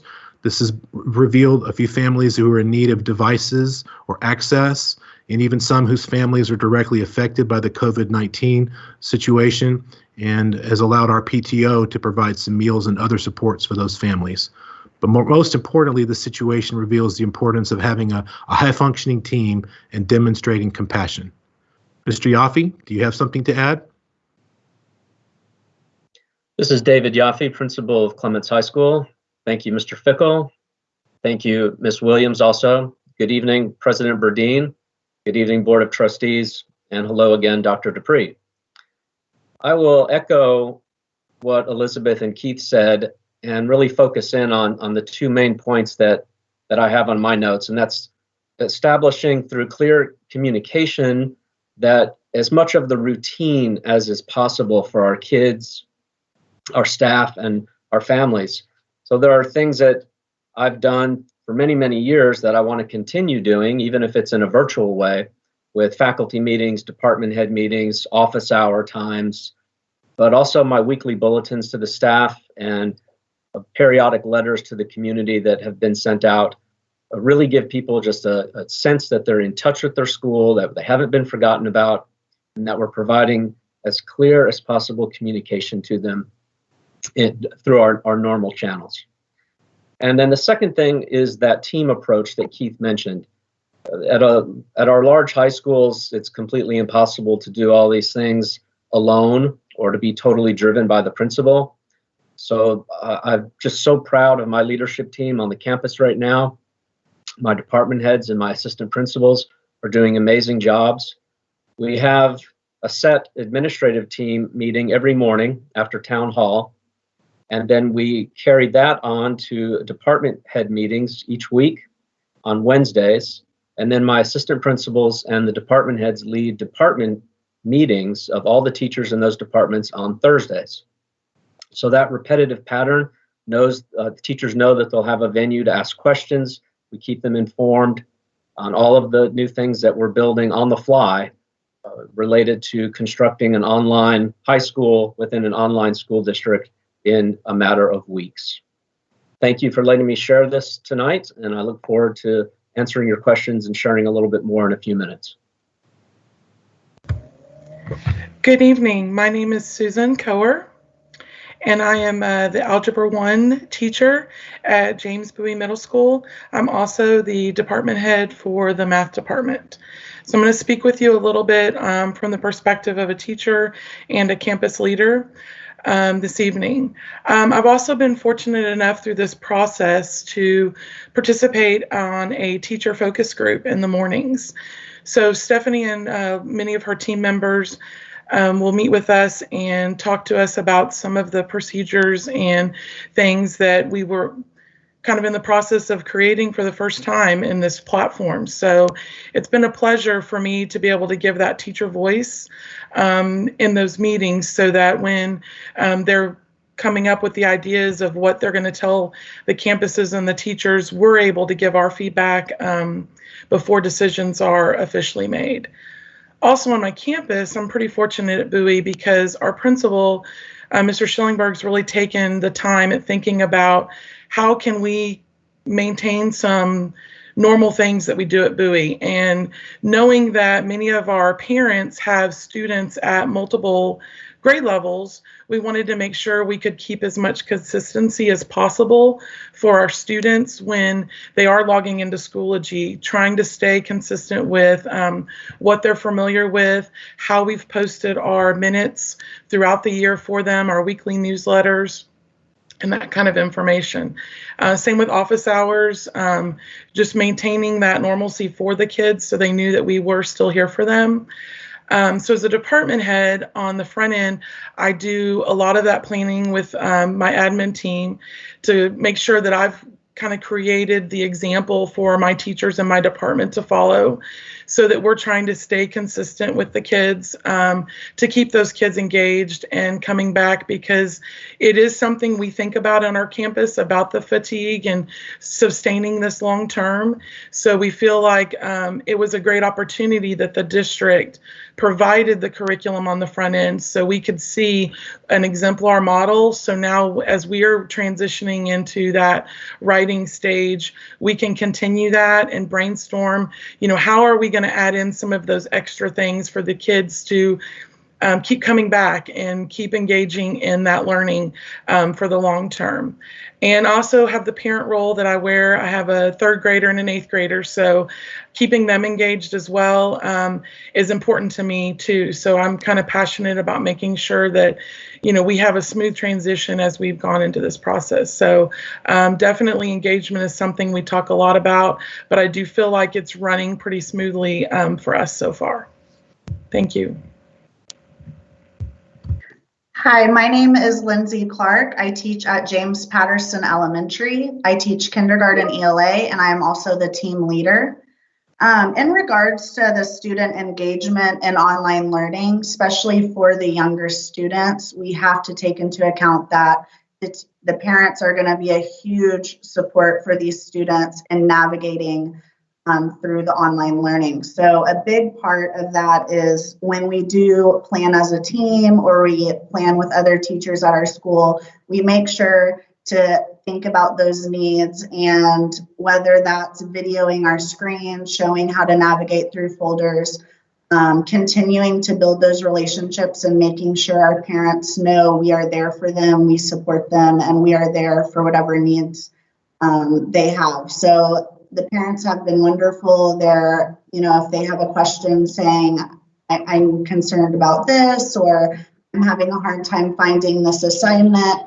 A lot of teachers at our campus have found that it's really easy just to video your screen, and it also makes it user friendly for parents and young students. So taking into account that the parents do also need that support as well, especially for our younger students, and continuing to build relationships. So whether that's small group or conferencing, letting them see the teacher and having positive conversations, referring back to awesome memories we had in the classrooms, and also knowing that we can continue to make those memories. Thank you.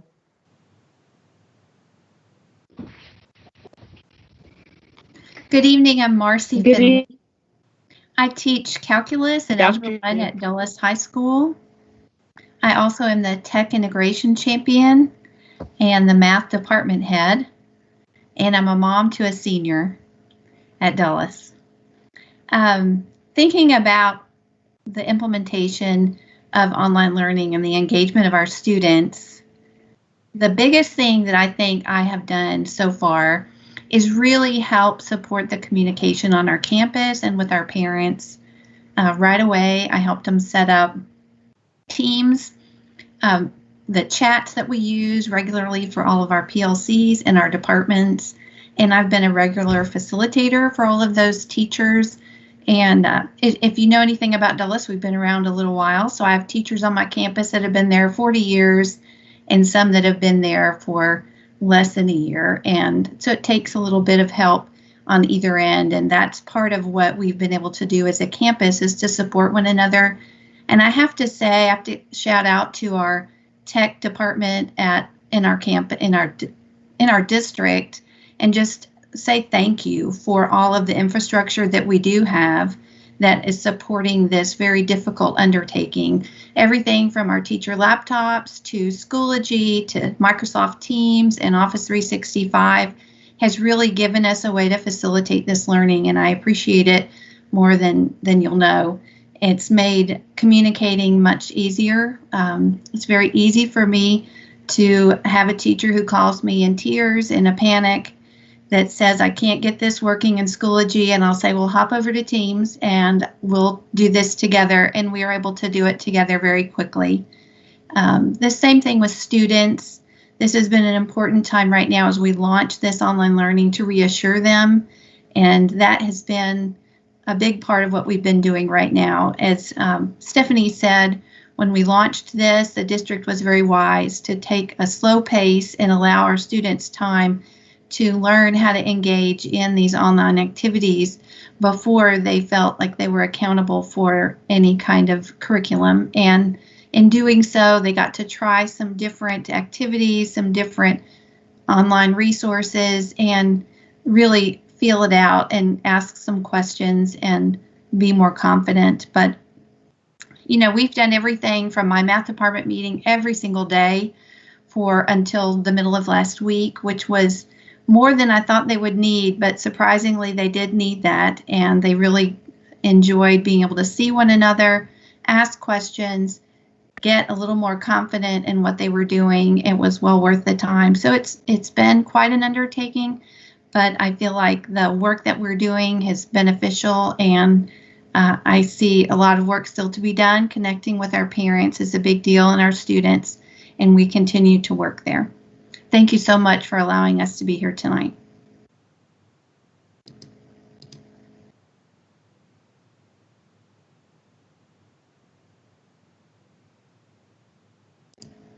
Go ahead. ahead, Janice.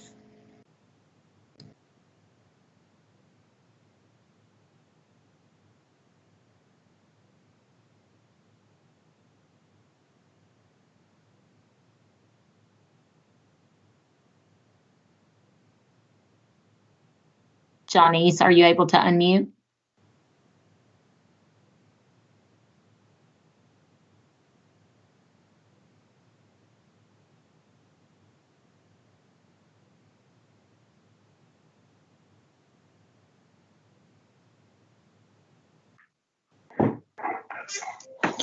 Mrs. Williams, it seems as if we may be having some type of a software issue.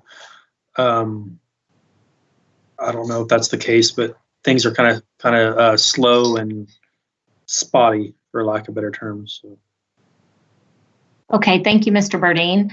This is Stephanie Williams, and I will move on to the next question. And when we come back around, if Ms. Jackson can unmute, she'll add her thoughts there. So the next question for teachers and campus leaders is, considering the transition that Fort Bend ISD has made over the past month, what supports have made the biggest positive difference for you? And this time we'll start with our teachers. Janice, are you able to unmute? I am able to unmute. I do apologize, ladies and gentlemen. When you live in a rural area of Texas, Wi-Fi goes out. So thank you for being patient with me. Distinguished guests, Dr. Dupree, Mr. Burdine, and ladies and gentlemen of the board, thank you guys once again for allowing us to, as my two colleagues said, those are some of the things we do support on our campuses. And the things that I found both interesting and humbling was the fact that we've had to quite quickly. And in the process of having to adjust quite quickly, I do apologize. My name is Janice Jackson. I am the academic interventionist in the EDGE program relating to math and science at Briargate Elementary. And so some of the things that we've all had to adjust with were trying to quickly navigate how to do the online learning platform. And in the process of doing that, my role has quickly been able to work and support with teachers on LCs. And in doing so, we've had to use various online learning platforms such as Pearson. And to piggyback on what Dr. Hill said earlier, we do work with a lot of our kids in finding enrichment programs. And so I find that the additional resources that really work very diligently to upload so that we can support our teachers as well as our other campus support members has helped so much. And as Marcy said, a lot of us are parents, so we're working a few longer hours, but it does help when we're able to see some of our kiddos that we would normally pull in small group. We're not able to see them, but we're able to support as best we can. So those are some of the things that has really helped work with some of the implementation of this online learning platform. Thank you.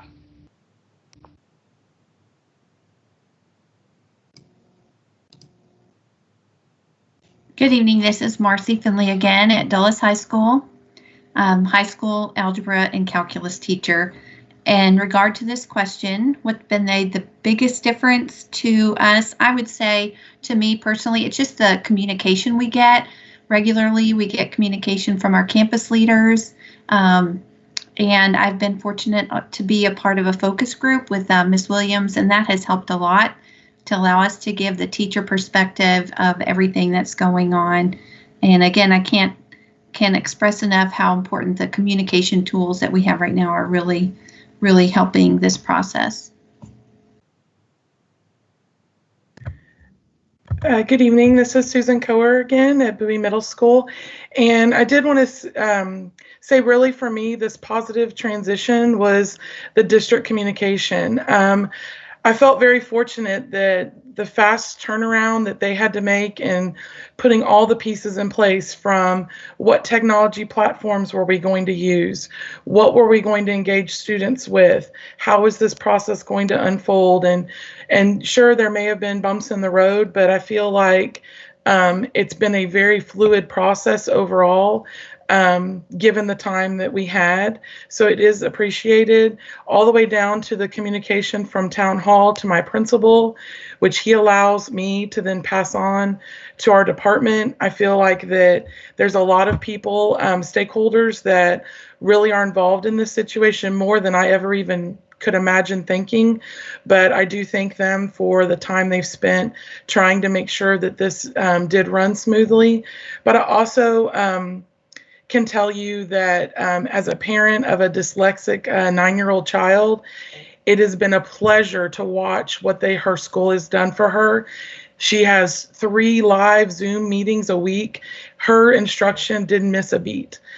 So I do thank the special ed department and that communication with her campus so that learning could continue for her. Because at that young age, they don't really understand what's going on. So as many opportunities as she has to see her teachers, the Zoom meetings allow her to see her classmates and keep her life going. So I do thank you in that world too as a parent. So it's been positive overall. You know, I'm sure there are things that maybe we could have changed a little bit, but it is very much appreciative of the hard work. Thank you. My name is Lindsay Clark. I teach at James Patterson Elementary, kindergarten, ELA, and I'm also the team leader. A big support that I've had during this time of online learning starts definitely with the district, whether that is an encouraging email from Dr. Charles Dupree.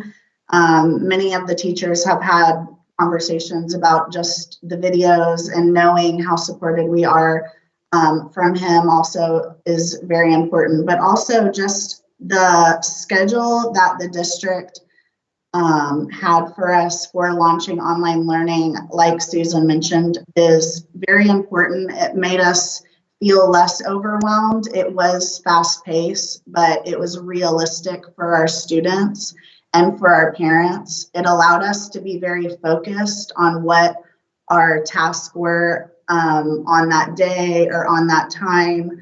And I truly appreciate all the trainings and exemplars, especially. I teach ELA, so just looking at the exemplars, that gave me a really good peace of mind of what my lessons need to look like. And it also made me feel better that I feel like I can do that as well. And I know a lot of teachers that I've talked to on my team and at my school feel that as well. I also want to say, just during this time, I personally feel that I've never leaned on my teachers as much as I have recently.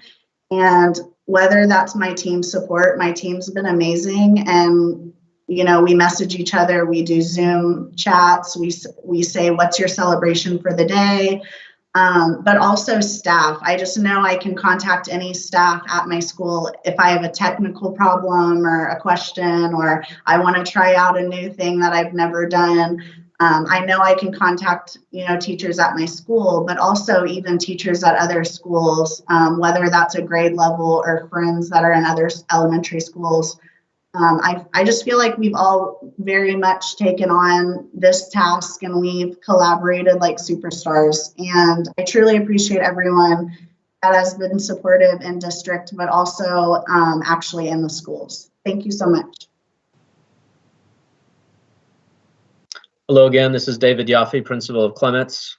First, I want to thank Elizabeth and Keith for allowing me to answer this question on their behalf so we can save a little bit of time to get to our students who are waiting to speak. Well, the design team started meeting right after spring break, and since then, for about 3 weeks straight, we had a very, very good pattern that was incredibly supportive for the principals and in turn the campuses. And that pattern is the design team meets just about every single day at 1 o'clock. Then subcommittees meet afterwards as needed. Then the following morning, we have town hall at 9 o'clock, which brings a summary of the design team's work to all of the principals. So that cycle has been invaluable. Also, the 3 of us as representatives of each level, we share and send examples of communications and documents to our colleagues to get their input, which in turn we bring back to the design team. Another huge support has been really my experience on the design team itself. The work of this team, which is about 24 people, has been amazing. I'm honored to be a part of it. Stephanie Williams' leadership has been truly exemplary. She and her team have done an amazing amount of work and high quality work that has just made such an impact on our community.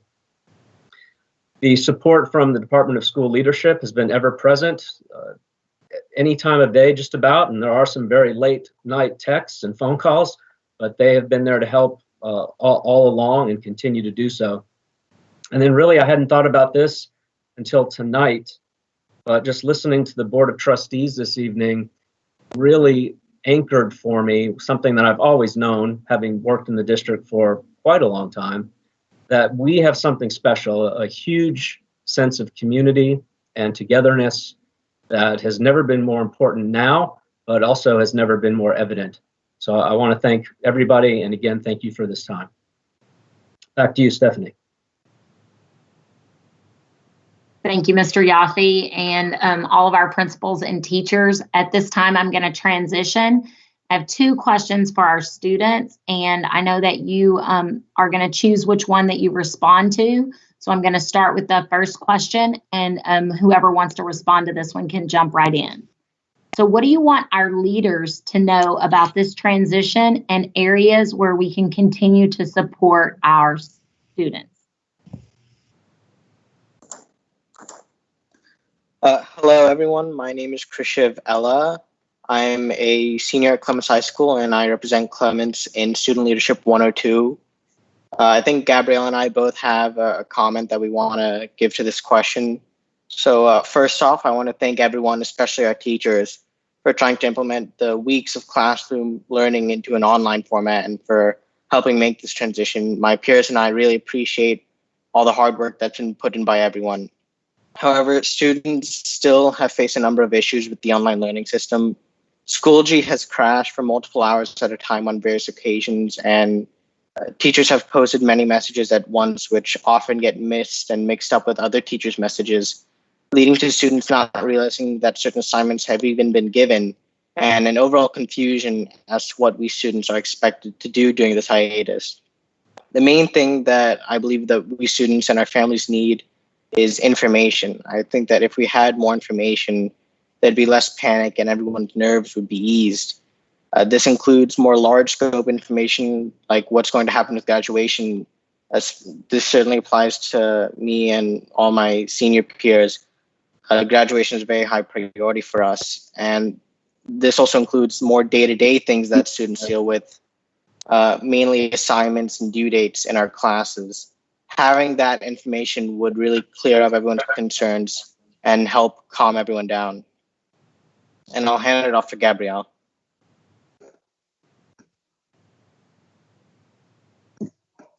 Excuse me, I was muted.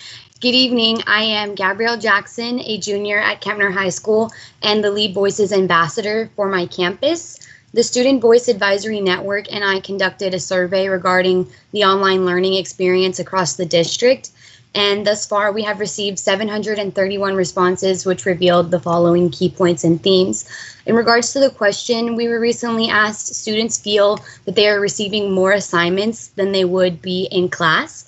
I have a quotation from one of our short answer responses on our survey, and it reads, if we were in school, we would not have an assignment every day. We would learn for a day or two and have assessments that show our progress.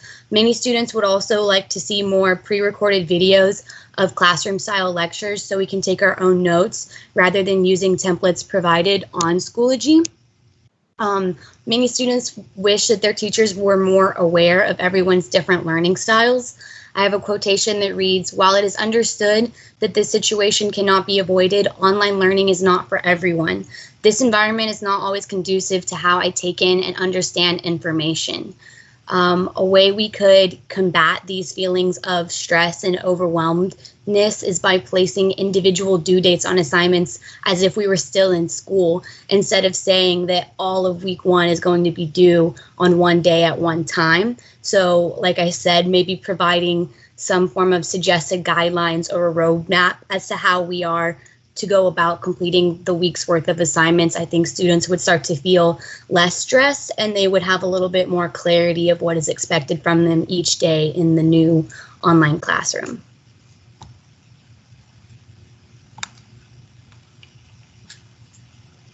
All right, thank you both for that feedback and also for taking the time to do a survey of all of our students, because that helps us all improve in our service to you in this online environment.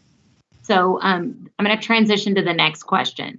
Share with us, what are some highlights or early successes that we can celebrate about our transition to online learning?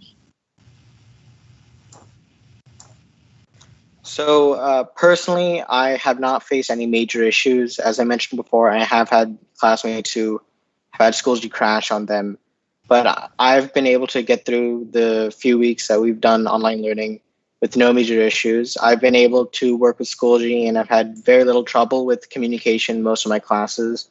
I have thankfully been able to submit all of my assignments on time thus far. However, as I mentioned before, many of my peers have faced issues. Still, I believe that if this system were to work as intended, it would allow students to work on their own time and at a pace that helps them accomplish their work in a timely manner.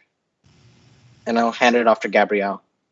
Hello again, this is Gabrielle, the Lead Voices Ambassador for Kempner High School. I'm going to read a few statistics we found from our survey, which as previously mentioned, now exiting. Had 731 responses. So here I have 64.3% of students feel well supported by FBISD teachers and staff.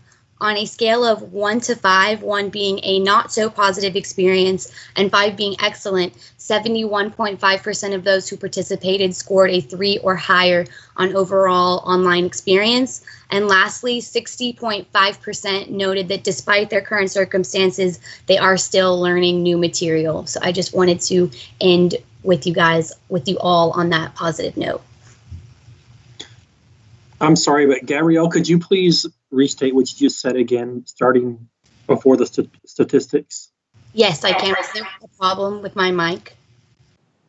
No, I just wanted to make sure I heard that correctly. Yes, sir, of course. So the first one read 64.3% of students feel well supported by FBISD teachers and staff. On a scale of 1 to 5, 71.5% of those students who participated scored a 3 or higher on overall online experience, and 65.5% noted that despite their current circumstances, they are still learning new material. Thank you guys for allowing me with this opportunity to speak with you all tonight. Thank you, Gabrielle, for representing the students in Fort Bend ISD and for sharing that important survey information for us so that we can improve what we do each day for you all. President Burdine, that concludes our panelist questions, and we could turn this back over to you now. Thank you. Wow, thank you very much. And before I forget all of these names off the top of my head, I'd like to thank Dr. Saavedra, Dr. Hill, Ms. Hubbard, Ms. Williams, Ms. Elizabeth Williams, Mr. Fickle, Mr. Yaffe, Mrs. Coer, Mrs. Lindsay, I can't read what I wrote down here, Mrs. Marcy Finley, Mrs. Jackson, Krishiv, and Gabrielle. Thank you all very much for all of the information and the presentation that we had heard. We really do appreciate that. Do we have any questions or comments from any board members? Yes, Mr. Burdine, I would like to speak. This is Kristen Tossan. Thank you, Mrs. Tossan. So I would like to first of all thank not only the principals and teachers and students who have made themselves available tonight and been present, but thanks to the administrative team for putting together a panel like this. This is incredibly helpful.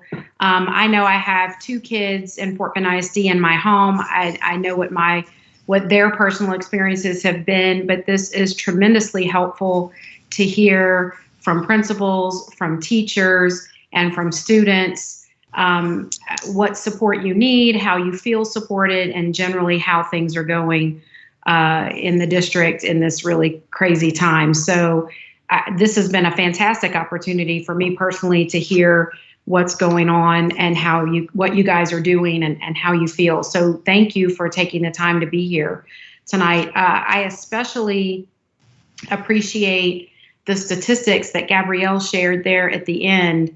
I think that's really telling about, what our students are feeling or what's going on. I know in my home, I have a high schooler and a middle schooler, as I said earlier. I know that a lot of the feedback has been that it's taking more time for the students to complete the assignments than what some teachers might think it is. I agree with the students who spoke this evening that it can be confusing. They don't feel like they have all the information sometimes.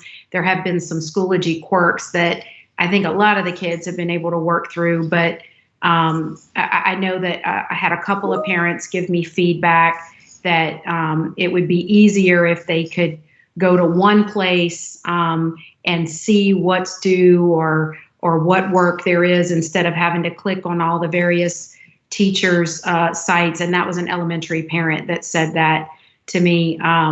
And I think, obviously our parents are going to have to be more supportive of their elementary kiddos maybe than of the secondary kiddos. So that's just some feedback that I got, that the more we can not only get the information out there, as Krishiv said, but if we could also help our parents by consolidating it maybe so that they can access it a little bit easier. Because some of our parents are learning through some of this technology as well. I also want to thank the district and the principals and our technology team for the parent trainings that have been put out. I know it's been incredibly helpful for parents. I know parents who have engaged in it and have found it very helpful. So I wanted to make sure and thank our technology team and our administration and our campus leaders for engaging in that for parents. I also, being a parent of a student who has received special education services in Fort Bend ISD for 13 years, it's mind-boggling to me to think about providing special education services in this manner for some of our kids. I appreciated one of our teachers, I'm sorry, I don't remember who, but one of our teachers said she has a daughter or a child with dyslexia and how supported she has felt. And that makes me feel really, really good because I know how hard it is to support our families and our kids who are receiving special education services. So really kudos to staff, to teachers, to you, Dina, and all of your team for trying to help support parents. I know it's not an easy thing to do. I've had to support my kid for years without online learning. So I know it can be really a difficult thing to do. One of the questions I had is around compensatory support or compensatory services when the kids get back next year.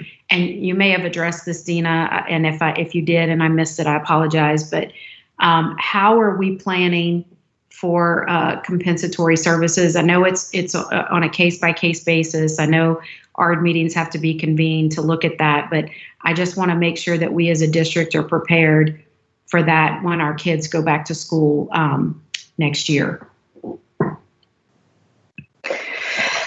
Yes, this is Dina Hill. Ms. Tassin, that is, compensatory services is something we're trying during this time as we're all trying to wrap our head around. What we do know is that we will be scheduling ARD meetings for students served with special education when we return to school. And the purpose of those ARD meetings will be to talk about the students' progress during this time. And for some students, they may have had, minimal services and they may be fine and they may not need any compensatory services. But for other students who may have missed a great deal of, highly specialized supports, may need much more. And so some of the ideas that we've come up with, would we do those additional time during the summertime? Would if we don't go back this summer, would it be the next summer? Will we do some stuff on the weekends, after school? I mean, all kinds of ways that we know that first and foremost, when our students come back, we're going to need to address their social emotional aspect of this impact, as well as the academics. And for our parents of children with disabilities, some of that may mean, having to do additional parent training, additional therapy, all kinds of things to address their needs. So really, TEA has, provided us all guidance on compensatory services will be addressed just like it always is, individual per ARD based on the services.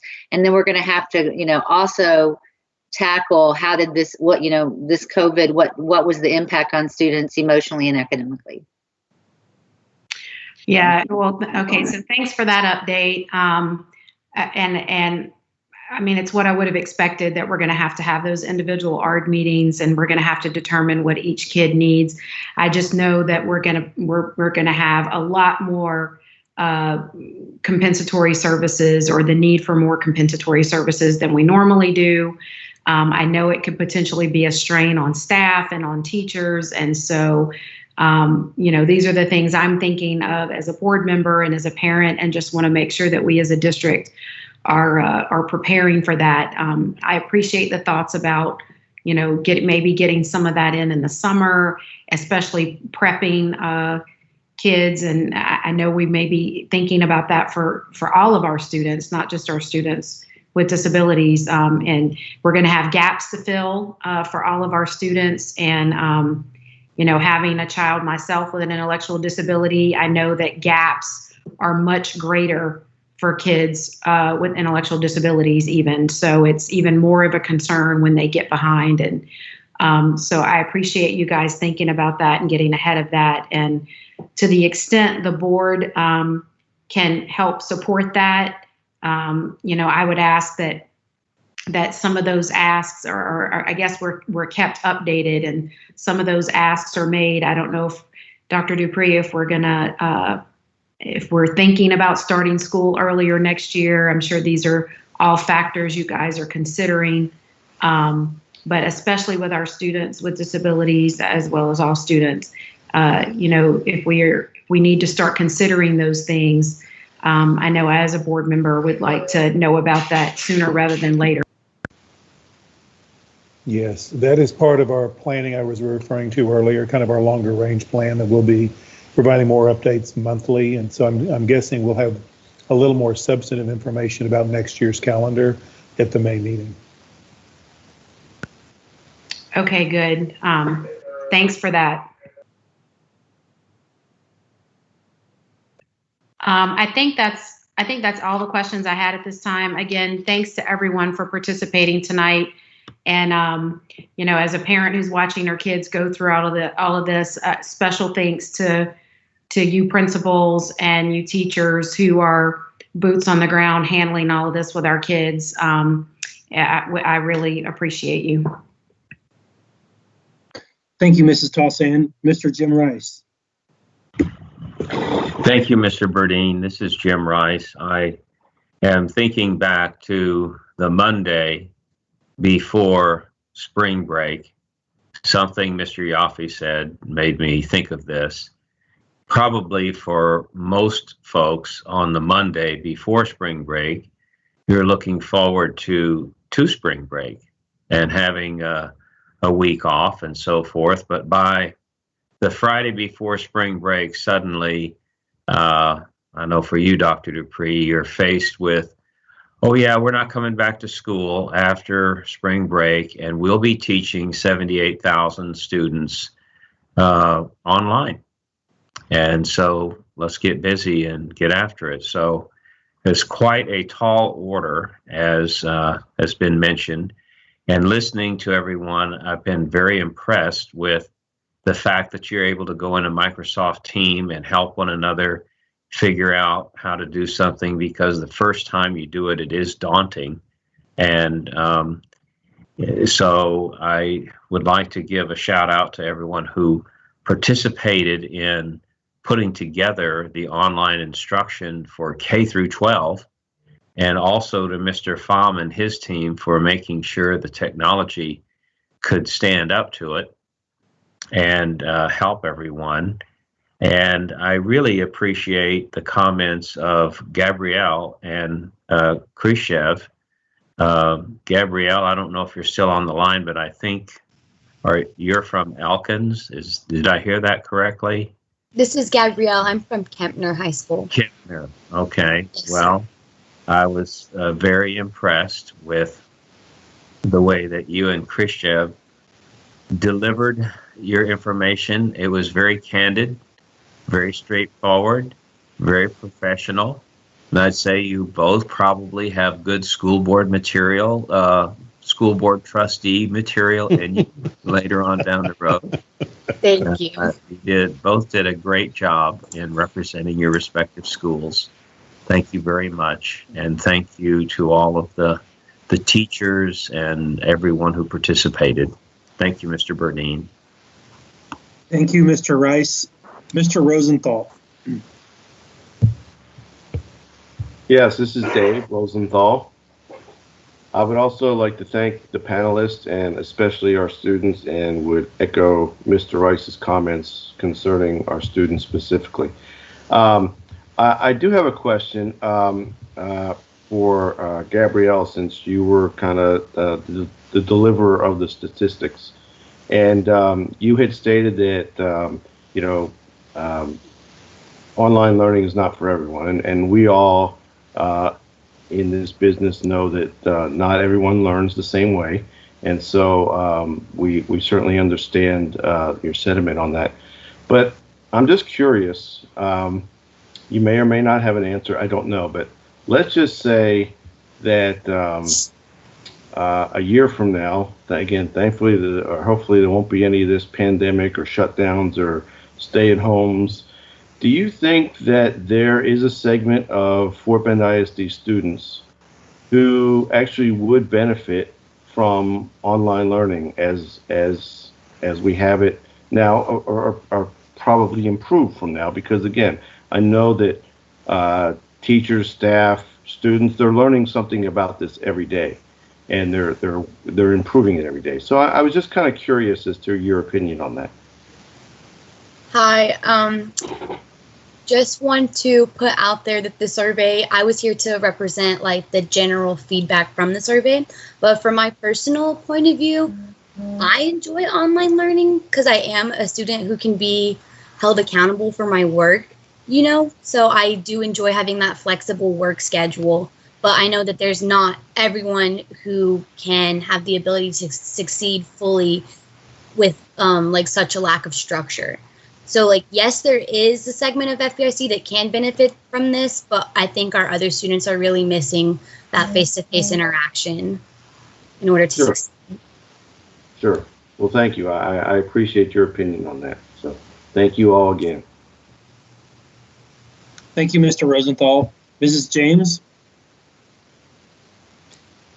Yes, this is Grail James. Thank you, Mr. Burdine, and thank you to all the panelists for sharing this this information with us. And Mrs. Williams, thank you for getting everybody together.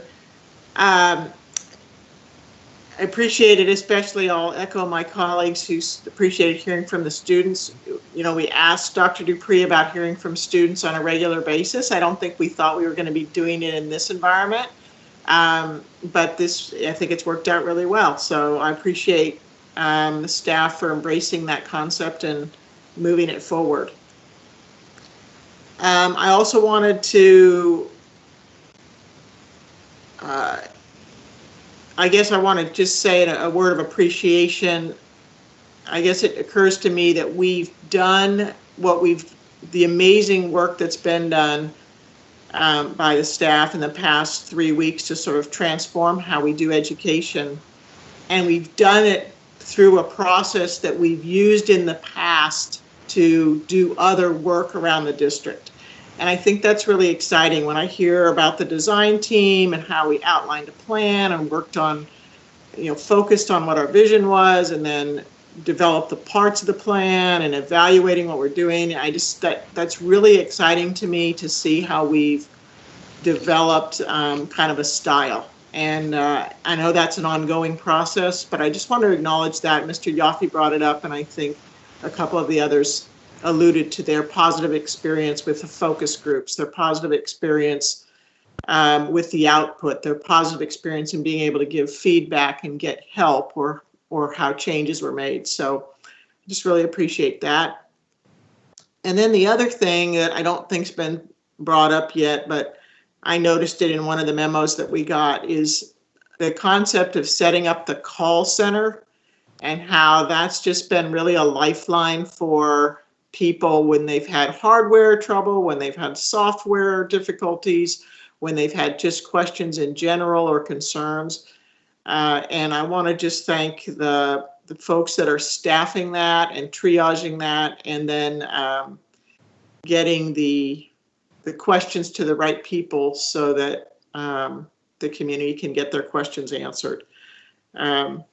So I'll just echo what my colleagues have said, and that is the work here is really tremendous. Thank you for showcasing it for us tonight and for the community, so that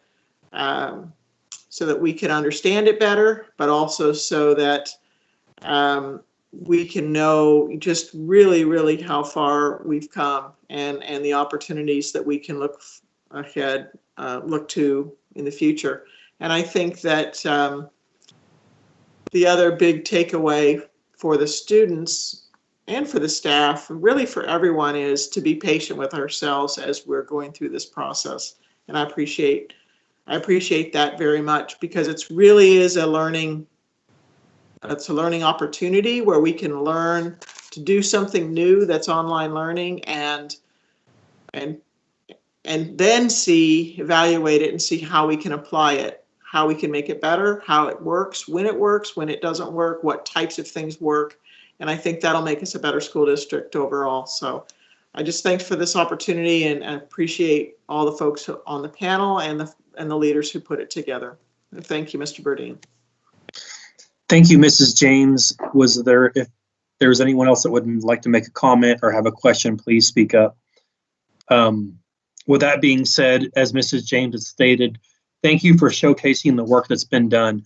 Something that I really appreciated this evening was to hear about special education. My son receives a special education services, and I know I can understand the struggle. I know it's difficult, and I like that we are taking that on, and we're coming up with different accommodations to help students and parents who are receiving those services.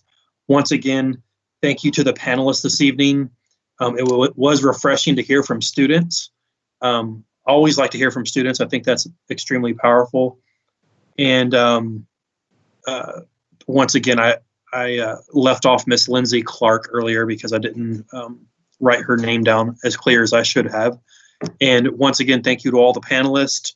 We appreciate the presentation. With that being said, we're going to move along to our last information item before we go to closed session. Dr. Dupree, this is our update on our 2019-2020 year-end budget projection. Yes, sir. I appreciate the board's patience in these lengthy presentations, but as I'm hearing your remarks, I do believe that they're valuable, and I can see that you appreciate and are learning from them. So thank you so much for your forbearance as we get to this last report this evening. Brian Gwynn, our CFO, is going to provide a brief update. Really, it was back in February we had provided a year-end projection to the board, and now with the COVID virus, we do want to update that projection, and we'll be back again at the May 4th meeting to do a full budget update for next year. Right now, we're just going to focus actually on the projection for the end of this year and how COVID-19 is affecting that. So I'll turn it over to Brian to go ahead. Hey, thank you, Dr. Dupree. Good evening, President Burdine, members of the board. If you'll give me just a moment, I'll get the presentation started. And if you can please confirm that you see the full screen presentation at this time. Not yet, sir. Okay, I'll get started. So the budget update this evening, as Dr. Dupree mentioned, is focused solely on the current Mr. year. Glenn, I'm sorry, we cannot see the presentation. Okay, let me try once again.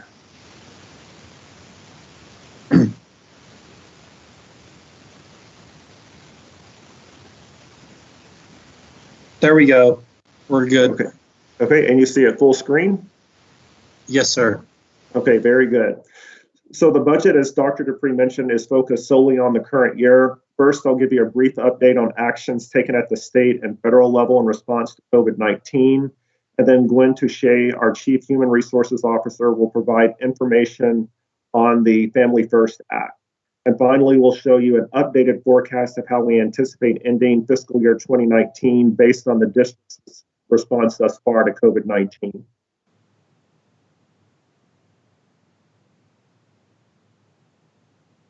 As you all are aware, the district suspended in-class instruction beginning on March the 12th, and beginning on April 3rd, the district transitioned to delivering online instruction and is considered to be closed instructing by TEA. And this designation allows the district to continue receiving state aid based on average daily attendance. TEA has provided guidance on how that calculation will work. They'll be taking an average of the first 4 6-week periods and estimating the last 2 6-week periods and accounting for historical changes in the attendance rate. And as a result of this, we do not anticipate state aid being negatively impacted in the fiscal year 2019 or the 2019-20 school year. As you all are probably aware, the CARES Act was signed by the president on March 27th, and the total act is over $2 trillion, of which about $13.5 billion is for education. There's a lot that still hasn't been clarified about the law, but what we do know is that the state share will be determined by the amount of Title I funding currently received.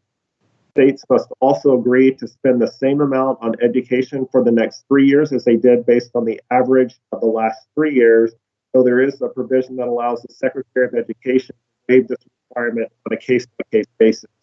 The most important to make here is that the mechanisms for reimbursement have not been communicated. So at this point, we are not assuming anything in the forecast related to these funds until we receive clarity from TEA on how this funding will actually work. And finally, TEA is advising districts to maintain proper documentation, and the district has created a specific local code to track expenditures. Some of the eligible expenditures in this act include supplies for cleaning and sanitizing schools and buildings, meals, technology, and serving students with disabilities, buying technology, including connectivity to help students continue learning, and mental health services. So the list that has been included within the act is comprehensive, but again, I want to point out we're not sure what the process for accessing those funds will actually look like. To date, we estimate we've expended about $1.6 million on COVID-19 response. This is a preliminary estimate and does not include expenditures associated with paying non-exempt essential staff workers time and a half. But I will point out that although we are paying those workers time and a half, we are avoiding overtime or the pay associated with substitute teachers. So we are expecting some offset to those cost expenditures. In addition to the impact on the general fund, we do anticipate having other funds impacted by COVID-19.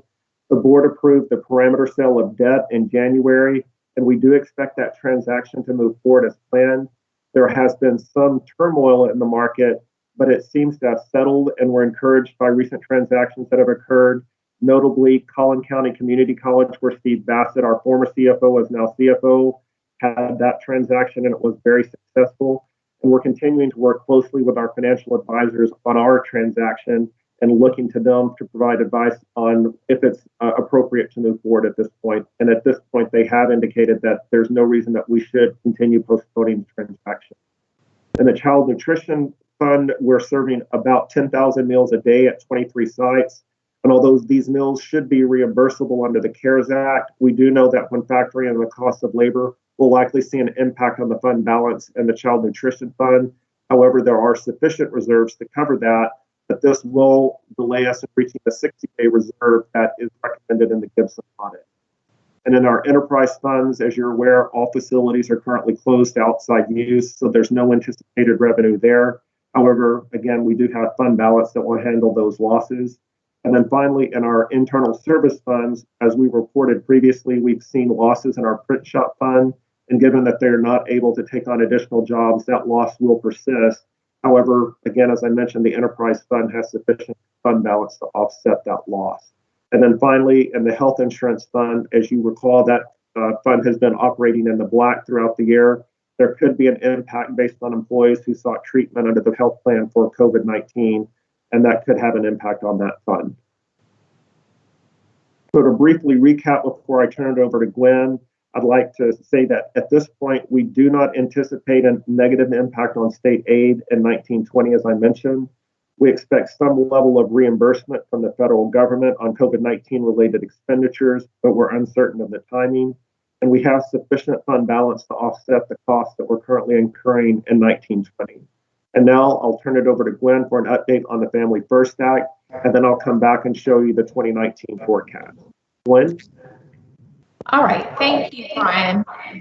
In an effort to provide relief to those impacted by COVID-19, the President signed into law on March the 18th, the Families First Coronavirus Response Act.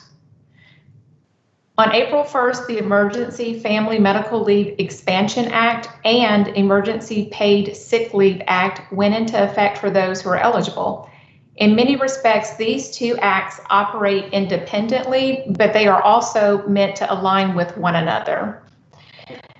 Employees are eligible for the expanded FML after being employed for just 30 calendar days with Fort Bend ISD. There's no longer a requirement for employees to work for the employer for 12 months before asking for FMLA leave. There are two notable facts about expanded FML. First, the expanded FML leave benefit does not combine with FMLA leave benefits. For instance, if an employee takes 6 weeks of the expanded FML leave, then they only have 6 weeks of standard FMLA leave or 6 weeks of expanded FML leave available. In other words, the eligible employee gets up to 12 weeks total for protected family and medical leave, whether they take it from expanded FML, FMLA, or both. The second notable fact is expanded FML leave is only available for coronavirus-related reasons. Specifically, expanded FML leave is only available to an employee who needs to take care of a child who can't go to school or attend daycare because of the coronavirus. The second act, which is completely new, is the Emergency Paid Sick Leave Act. This act allows for an employee to take up to 80 hours of paid sick leave. The qualifier for an employee would be immediate upon employment with Fort Bend ISD. So there is no wait period like FMLA expanded. There are 6 categories that defines eligibility for employees under the emergency paid sick leave. The first 3 categories are specific to an employee's health condition as it relates to COVID-19, where categories 4 and 5 relate to an employee taking care of an individual or a child due to COVID-19 related conditions. The last category, 6, employees are eligible if they're experiencing any other substantially similar condition specified by the Secretary of Health and Human Services in consultation with the Secretary of Treasury and the Secretary of Labor. Next. We communicated the effective leave April 1st to our employees, and it was important for us to get a baseline data of where we stood in terms of leave.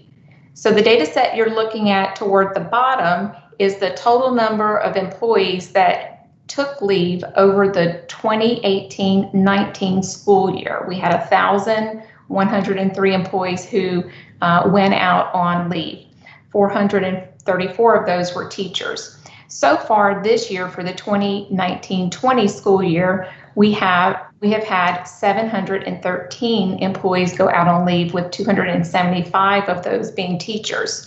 So we took a snapshot on March the 31st, just before the new acts went into effect, and saw that we had 200 employees out on leave at that time. 111 of those were teachers. So we are tracking each day to see what kind of impact this new law may have on our workforce. As of April 4th, putting together this presentation, we had a total of 6 employees out of our nearly 11,000 employee workforce go out on leave with either emergency paid leave or the expanded FML. As of today, that number increased to 8, with still 0 teachers being reported on either one of these types of leave. Next. A number of steps have been taken to ensure that the district has provided a targeted and comprehensive response to the changes needed for the Families First Coronavirus Response Act.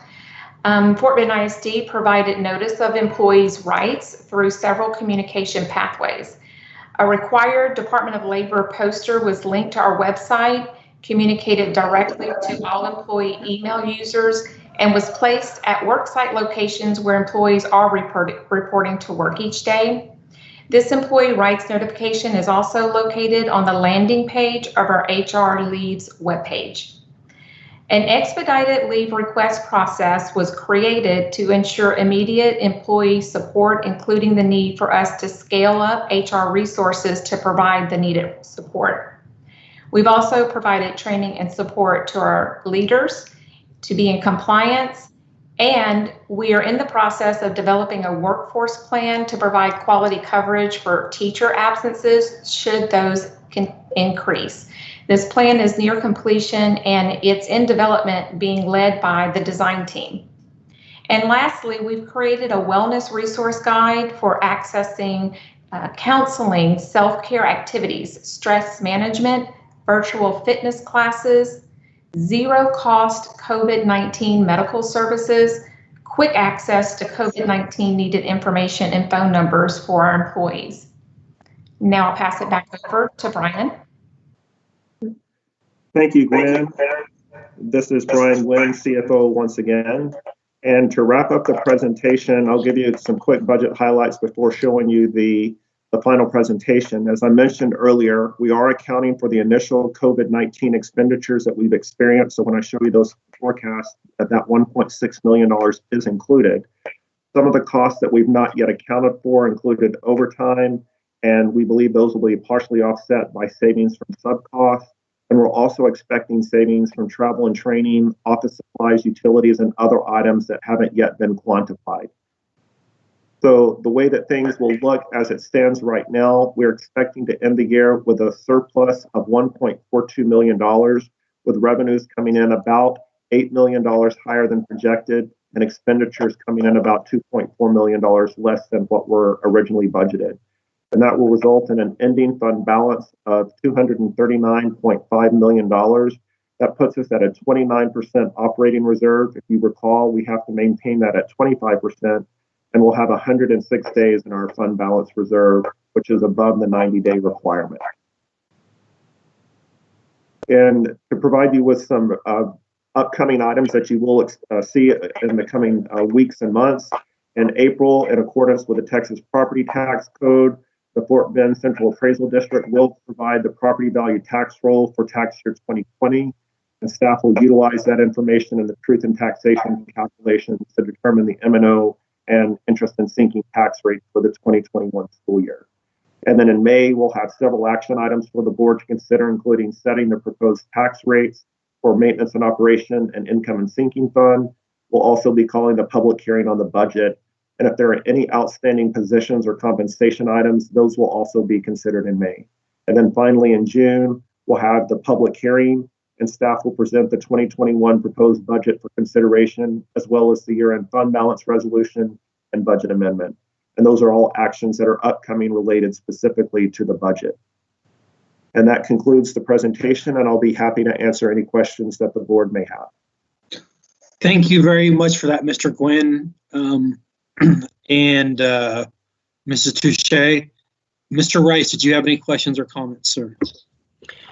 Mr. Burdine, thank you. This is Jim Rice. I will be brief. Mr. Gwynn, I think I heard you say that the CARE Act funds that was passed has set aside $13.5 billion for education to all the states.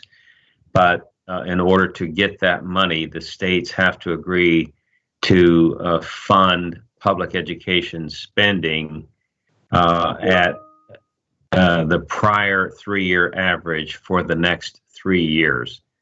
And so I'm sure you're aware of the current state of the economy and the impact oil and gas production has, the hit they have taken. And for the state to continue to fund at the average of the previous 3 years for the next 3 years, they will undoubtedly have to dip into the rainy day fund at some point. So I'm sure you're well aware of that and thinking about that. I'm glad that we're good for our budget this year, 1920 budget. It shows that although we have built our budget around serving the needs of our students first, we still have run a tight financial ship and are ending up in the black. And I'm really, really proud of that fact and all the work that y'all have done. But did I also hear you say that for this upcoming year, the 2021 year, that our local Fort Bend CAD appraisal district is going to appraise the taxes, the growth rate, as opposed to the TEA? Yes, sir. At least at this point, that is my understanding. However, that could change based on how the TEA moves forward. But at this point, yes, sir, that is correct. Okay. And I know that if we, and I'm not saying that we will, but if we had to consider an M&O tax rate, I'm sure that you'll share that with us to come, and the fact that we have to have an efficiency audit, even though for the last 7.5 years, we've conducted 3 to 4 audits of all departments continuously in an effort for continuous self-improvement and efficiency. And anyone at the state level who's truly interested in efficiency should take that into consideration. I don't have any other questions. I appreciate your report. Thank you very much. And I'm glad that Mr. Bassett has left us in capable hands with you. Thank you. Thank you, Mr. Rice.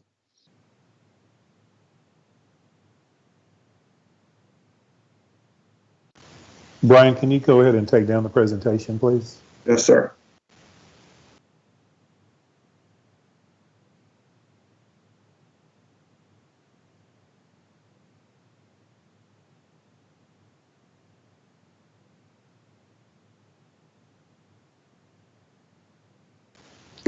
Jason, you're muted. Mr. Gwynn, thank you very much for your leadership. Thank you for the information. I couldn't be more proud of our district and where we are financially, especially given the circumstances that we're under. So I know you will continue to do, you and your team will continue to do good work. So we can't thank you enough for that. Anyone else have any more questions or comments? With that being said, we will now go to a short closed session. We will now convene in closed session under the Texas Open Meetings Act, Texas Government Code, Chapter 551, under the following sections for the purpose of a private consultation with the board's attorney on any or all subject matters authorized by law. Section 551.072, consider purchase, exchange, lease, or value of real property. Section 551.074, personnel matters, security matters, student discipline matter or complaint, personally identifiable information about public school students. We are now convened in closed session.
you available, sir? Sure, I'm here. All right. I'm going to go ahead and go down the list of trustees real quick, if you don't mind. Mrs. Addie, this is in no other order besides just going off the top of my head. Mrs. Helliger, are you available? Are you here? I see Addie you. Halliger, yes. Mr. Jim Rice? Yes, sir, Mr. Burdine. Jim Rice is here. All right. Mrs. James? Mr. Burdine, this is Grail James, and I'm here. Great. Mr. Rosenthal, are you available, sir? Mr. Rosenthal is here. Awesome. Mrs. Allison Drew? Mr. President, Mrs. Allison Drew is here.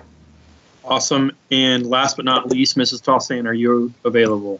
Yes, Kristen Tossan is here. Perfect. All right. We are now reconvening in open session, and we do not have any actions to consider on closed session this evening. So we are now going to do a few agenda review items, starting off with A1, review revisions to the board operating procedures. Do we have any questions or comments about these? Mr. Burdine, I would point out that the board received a copy of a document today that had questions, and there were a few minor corrections and some word choices that we're going to be changing, but there was nothing of substance that we came up with, other than later in the day. Mr. Rosenthal did point out that the document as drafted does not include a reference to some of the things in policy, like, for example, a minimum of 1 minute per person if we have an excess number of speakers. So we are going to go back and revisit a couple of minor changes like that to make sure what's in this draft accurately represents what's in the policy. And we'll have that for you in the next board book for next week's meeting. Okay, perfect. Thank you, sir. Mr. Burdine, can I add, excuse me, Mr. Burdine, this is Grail James. Yes, ma'am. I am raising my hand. I'd like to be called on. Yes, ma'am. Go ahead. Thank you. Okay, so thank you, Dr. Dupree, for mentioning that. I'd also like to add,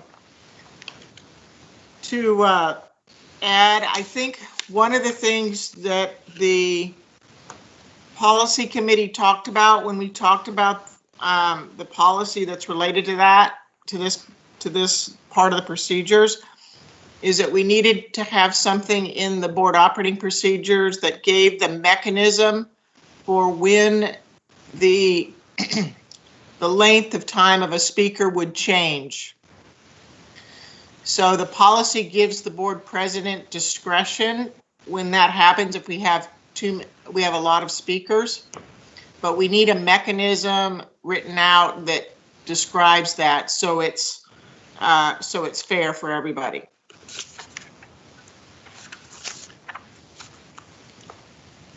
And then my last, my only other comment or addition would be in the bulleted section when we talk about giving out board policy BAA. I think that is trustee responsibilities. I'm trying to look up what that, it's powers and duties. I think we should just label it as that, powers and duties, so that it's clear what it is, what the purpose of that piece is. And those are my two other suggestions on this item. Thank you, Mrs. James. I agree. Dr. Dupree, we will be able to see those changes and take into consideration what Mrs. James has said in the next few days. Is that correct? Absolutely. I did want to ask a clarifying question, though, on the mechanism Mrs. James mentioned about the length of time. I know there were several discussions in the policy committee and perhaps even in the boardroom. Do you have a time in mind, Mrs. James or other trustees? Would it be 2 hours, 3 hours? Because usually that will, if we're going to allow the 3 minutes, we would multiply that by the number of speakers to come up with a maximum amount of time. Do you all have a time in mind that we could use in drafting this? Or do you recall discussing that? If I recall correctly, sir, I thought it was 1 hour. Please correct me if I'm wrong, if anyone else remembers different. I can go back and look at notes, but. Yeah, this is Grail James. I would have said an hour or 90 minutes.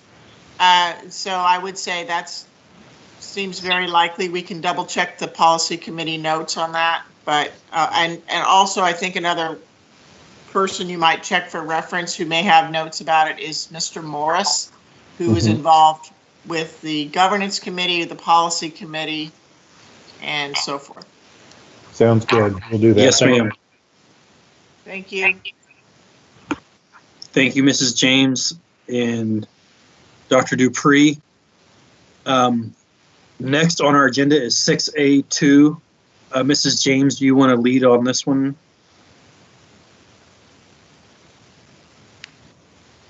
Yes, I do. Thank you very much. So this is the policy EHBE. It is the reason this is coming to us is tonight, even though we're having a pandemic, is because we need to phase out the early exit bilingual program, which is currently in our policy, and we need to phase that out. That's the current model for elementary school education. And we're going to begin, or administration would like to begin, a dual language model for the elementary school beginning in the fall. And in order to do that, we need to make the changes in policy. So the policy committee has looked at this extensive, has had multiple reviews beginning back in February. So I think this policy is in a really good shape to go forward. Mrs. James, I do want to interject since you specifically referenced this fall. Staff has been having meetings planning our current priorities for the next year. And due to this pandemic, at this time, we are not confident we're going to have the ability to stand up that program as originally planned for August. So we have two choices. We can leave the date as it is because I believe it specifically references a fall date. We can push it out one more year, or we can soften it and make it a more soft, not date specific. Do you all have a preference about how we might handle that? Well, my initial question would be if we, okay, I understand. Let me just get my brain to where yours is. So, okay, so if we don't start this fall, I do think that the policy needs some revision because it specifically discusses this specific years and it labels the sections by those years. So yes. I do think we would need some revision, but if you can figure out a way to revise it to be a little softer or to, to hedge a little bit, then I think I do believe, based on my recent conversations, and Deanna can certainly weigh in, but I believe based on our conversations, even this afternoon, that what we're looking at is delaying one full year just based on the circumstances to allow us to launch with fidelity and for success rather than under the pressure of ending this year the way we are. Well, that makes a lot of sense because we're not even certain like how much catch up, if you will, that we'll need to be doing beginning in August or September, or whenever the school year starts. So I would say, I think whatever your staff advises is fine. I just think that to get it changed is in the board's desire to change to a different type of programming that's more impactful. So that's what I would recommend. Very good. Thank you. Thank you, Mrs. James. Was there any other questions or comments about? Yeah, I would concur with that. If we don't think we're going to get it done, then just put, as planned for the 21-22 year. rather than this coming year. Thank you, Mr. Rosenthal. I would agree with that statement. Is there any other questions or comments about this particular item 6A2? With that being said, we will move along to 6A3, review of the previous meeting minutes.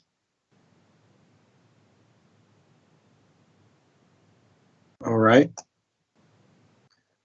Moving right along to 6B1, review instruction materials allotment for the 2021 Texas Essential Knowledge and Skills Certification.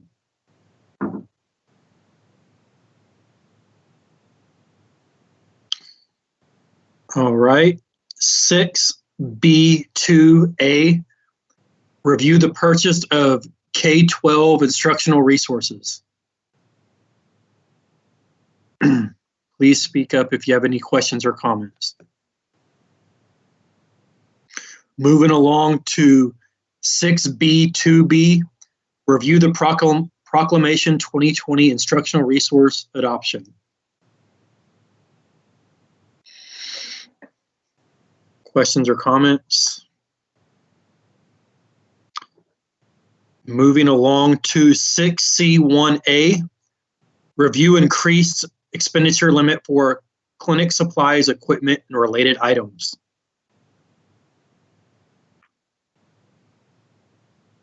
Mrs. James. Thank you, sir. This is Grail James. My question is, I noticed in here that it looked like we were purchasing these supplies for clinic supplies for the Ridgemont Early Literacy Center, Ridgemont Elementary.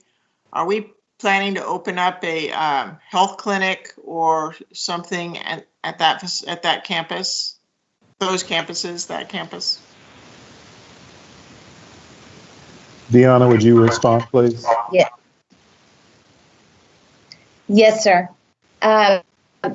Yes, in our responses to the board, we did indicate that over the course of this year, we have been working and partnering so that we can reopen the clinic at the Ridgemont Early Literacy Center. Right now, we're on pause because of the COVID-19 pandemic and because the focus of our healthcare workers has been to respond to that.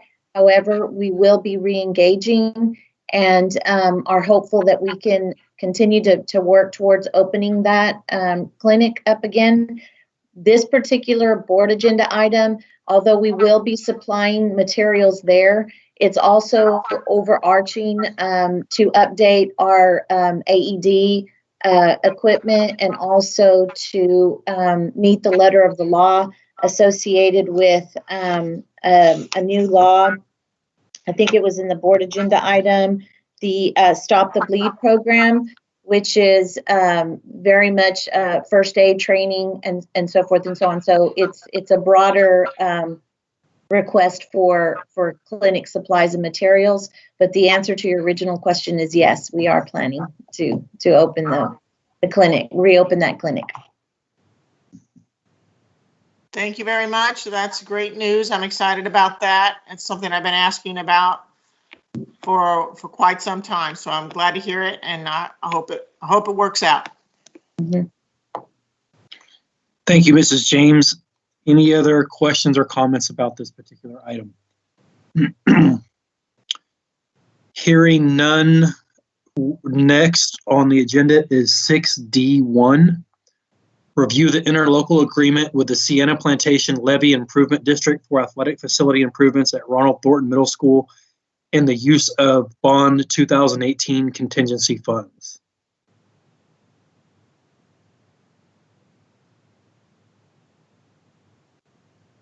Mrs. James. Thank you, Mr. Burdine. This is Grail James. So I have a question about this, Dr. Dupree. I recall when we entered into a similar local agreement with this LID for Baines Middle School, we talked about what other opportunities there might be at some of our other middle schools to have these, if you will, extra nice facilities.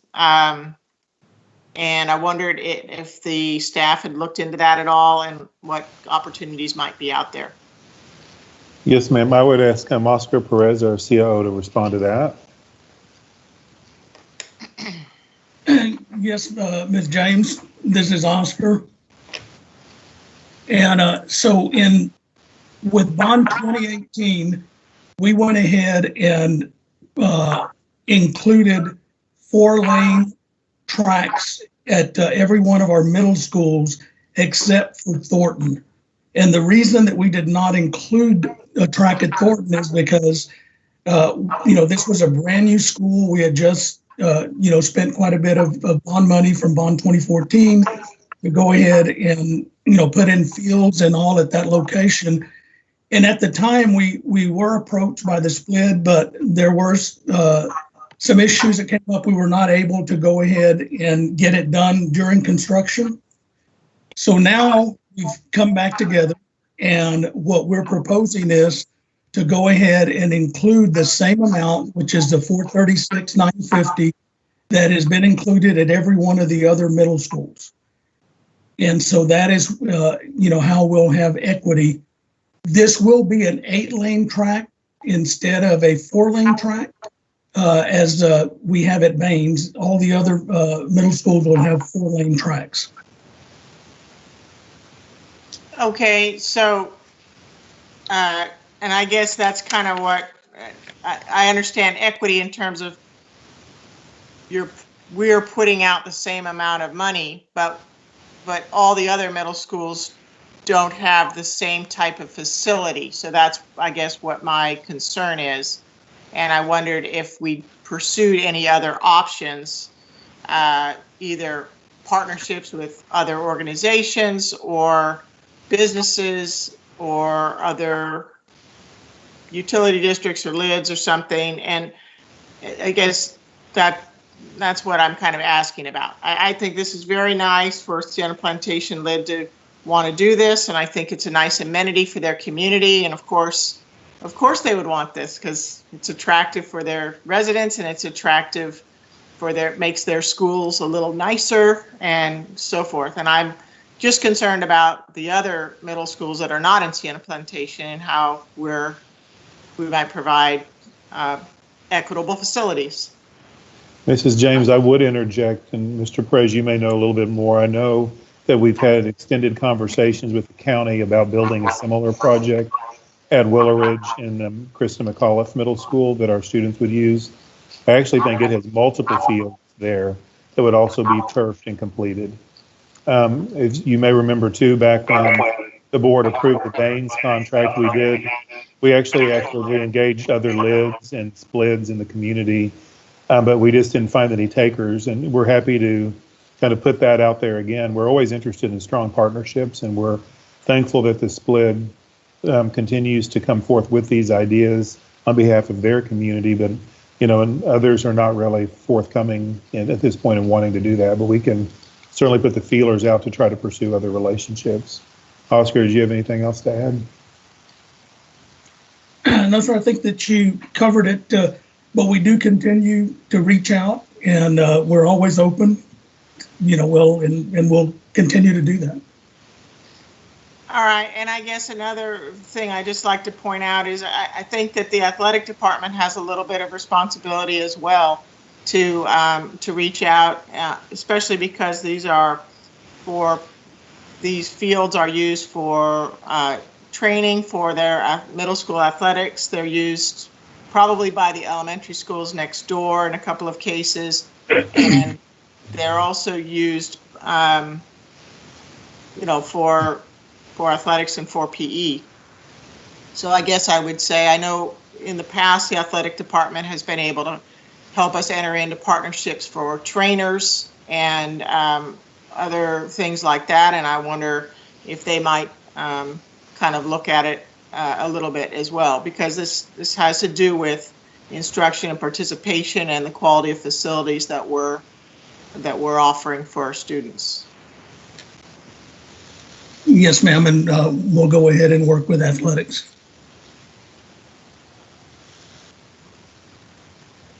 Thank you, Mrs. James. Dr. Dupree, if I may ask, I think it'd be great if we could once again extend the invitation of a partnership, I guess you could say, to other schools or other areas or the county or what have you. I think that, as Mrs. James stated, there's always an opportunity that we could, if there's an opportunity there, I think it's worth chasing. So if we could do that, I think that'd be great. Very good. Thank you. We will do that. Moving along to 6D2, review the construction services agreement with Jamel and Smith Construction LLP for special education and extended learning renovations at multiple campuses. Questions or comments? Moving along to 6D3A, review the purchase of uninterruptible power supplies, power distribution units, and associated services for Presidio Networked Solutions Group, LLC. Any questions or comments? Moving along to 6D3B, review increased spending authorization for moving services. Dr. Dupree, does this have anything to do with the COVID-19 pandemic that we have right now? No, sir, it does not. Not specifically. I don't remember reading this specific item in my agenda review packet, so I apologize about that. The moving services, yes, sir, it was there. Mm-hmm. I know it was. I just don't remember seeing that specifically, so that's why I was just curious if it was related to that. Moving along to 6D3C, review the purchase of radio airtime for district buses and White Fleet from a Beat LLC. Any questions or comments?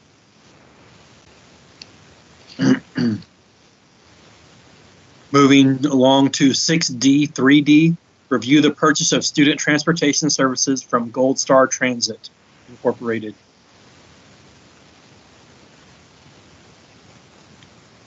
(6D4A), review the contract with Mobile Modular Management Corporation for rental of modular buildings at James Reese Career and Technical Center and a job order contract with E-Contractors USA, LLC for installation of modular buildings.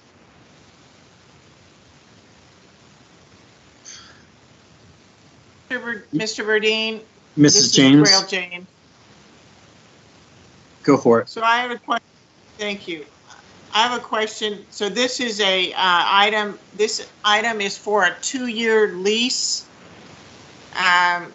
to basically give a second year for some of these programs, the first year for some additional programs, and then what's our?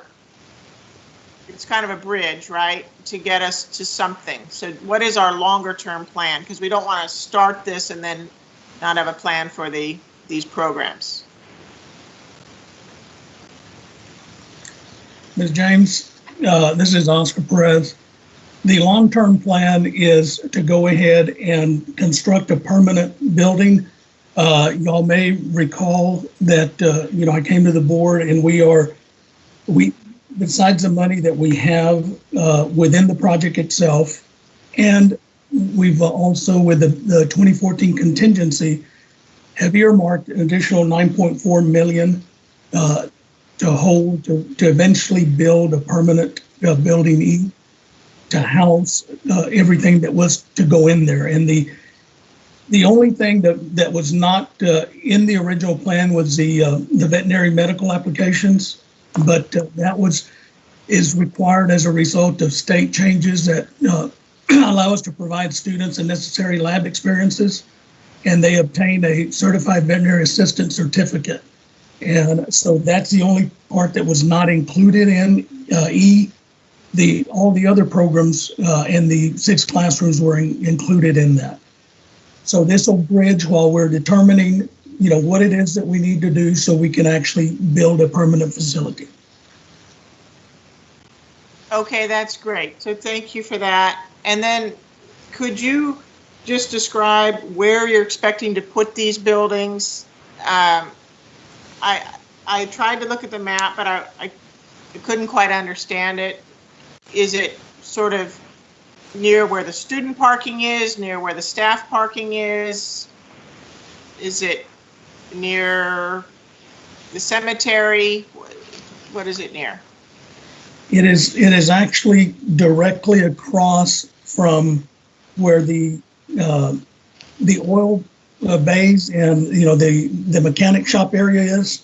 Just directly across that parking lot is where we would look at placing this. And the reason for that location is twofold. One is that it gives them a path to get into the building, but secondly, that would not be a location where we would build the wing, the E-wing.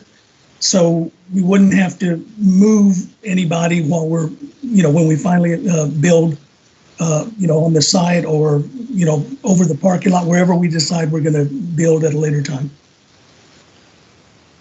Okay, so you wouldn't be putting these on existing concrete. You would be having to build a new pad and put them on that, or you are putting them on existing pad? These are not on existing pad, but we will not be doing any digging. These modulars will actually sit on piers that sit just on the ground, and then the modulars are tied down. Okay, and that's outside the existing parking area. I can visualize where that is now. Okay, thank you very much. Yes, ma'am. Thank you, Mrs. James. Moving along to 6D5A, review the schematic design for elementary school 53. Any questions or comments about this? I have a question, Jason.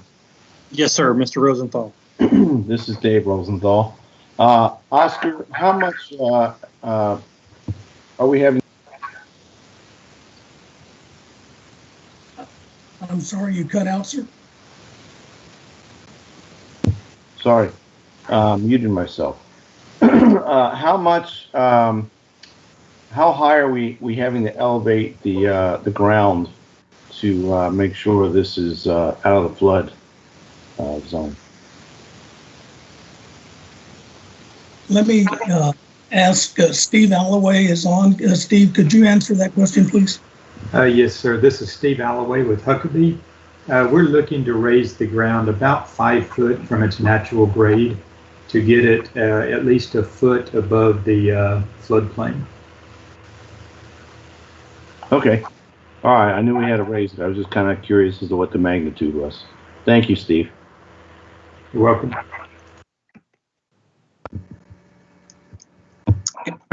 Any other questions or comments about the schematic design for elementary school 53? Mr. Perez, this looks like a familiar design as I'm looking at it here. This is similar to James Patterson, is that correct? That is correct. This is actually a recite of James Patterson, updated to the 2018 specs. Wonderful. It's a beautiful school. All right. Hearing no other questions or comments, we're going to move along to 6D5B, review the construction service agreements with Crane Group, LLC, and Prime Contractors Incorporated for fine arts additions and renovations at multiple campuses.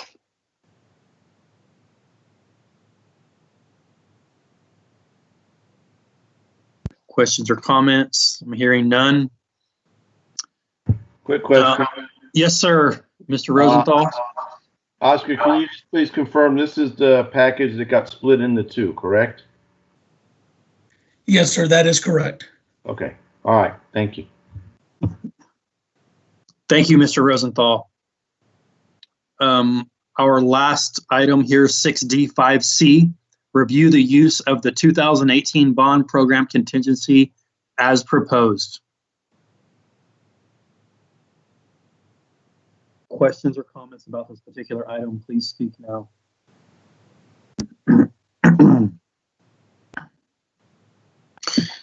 Hearing none, we will move along to our audience items, which we have no speakers that signed up this evening.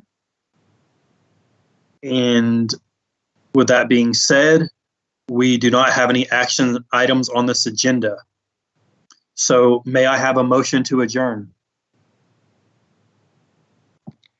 I move, this is Addie Helliger. I move that we adjourn.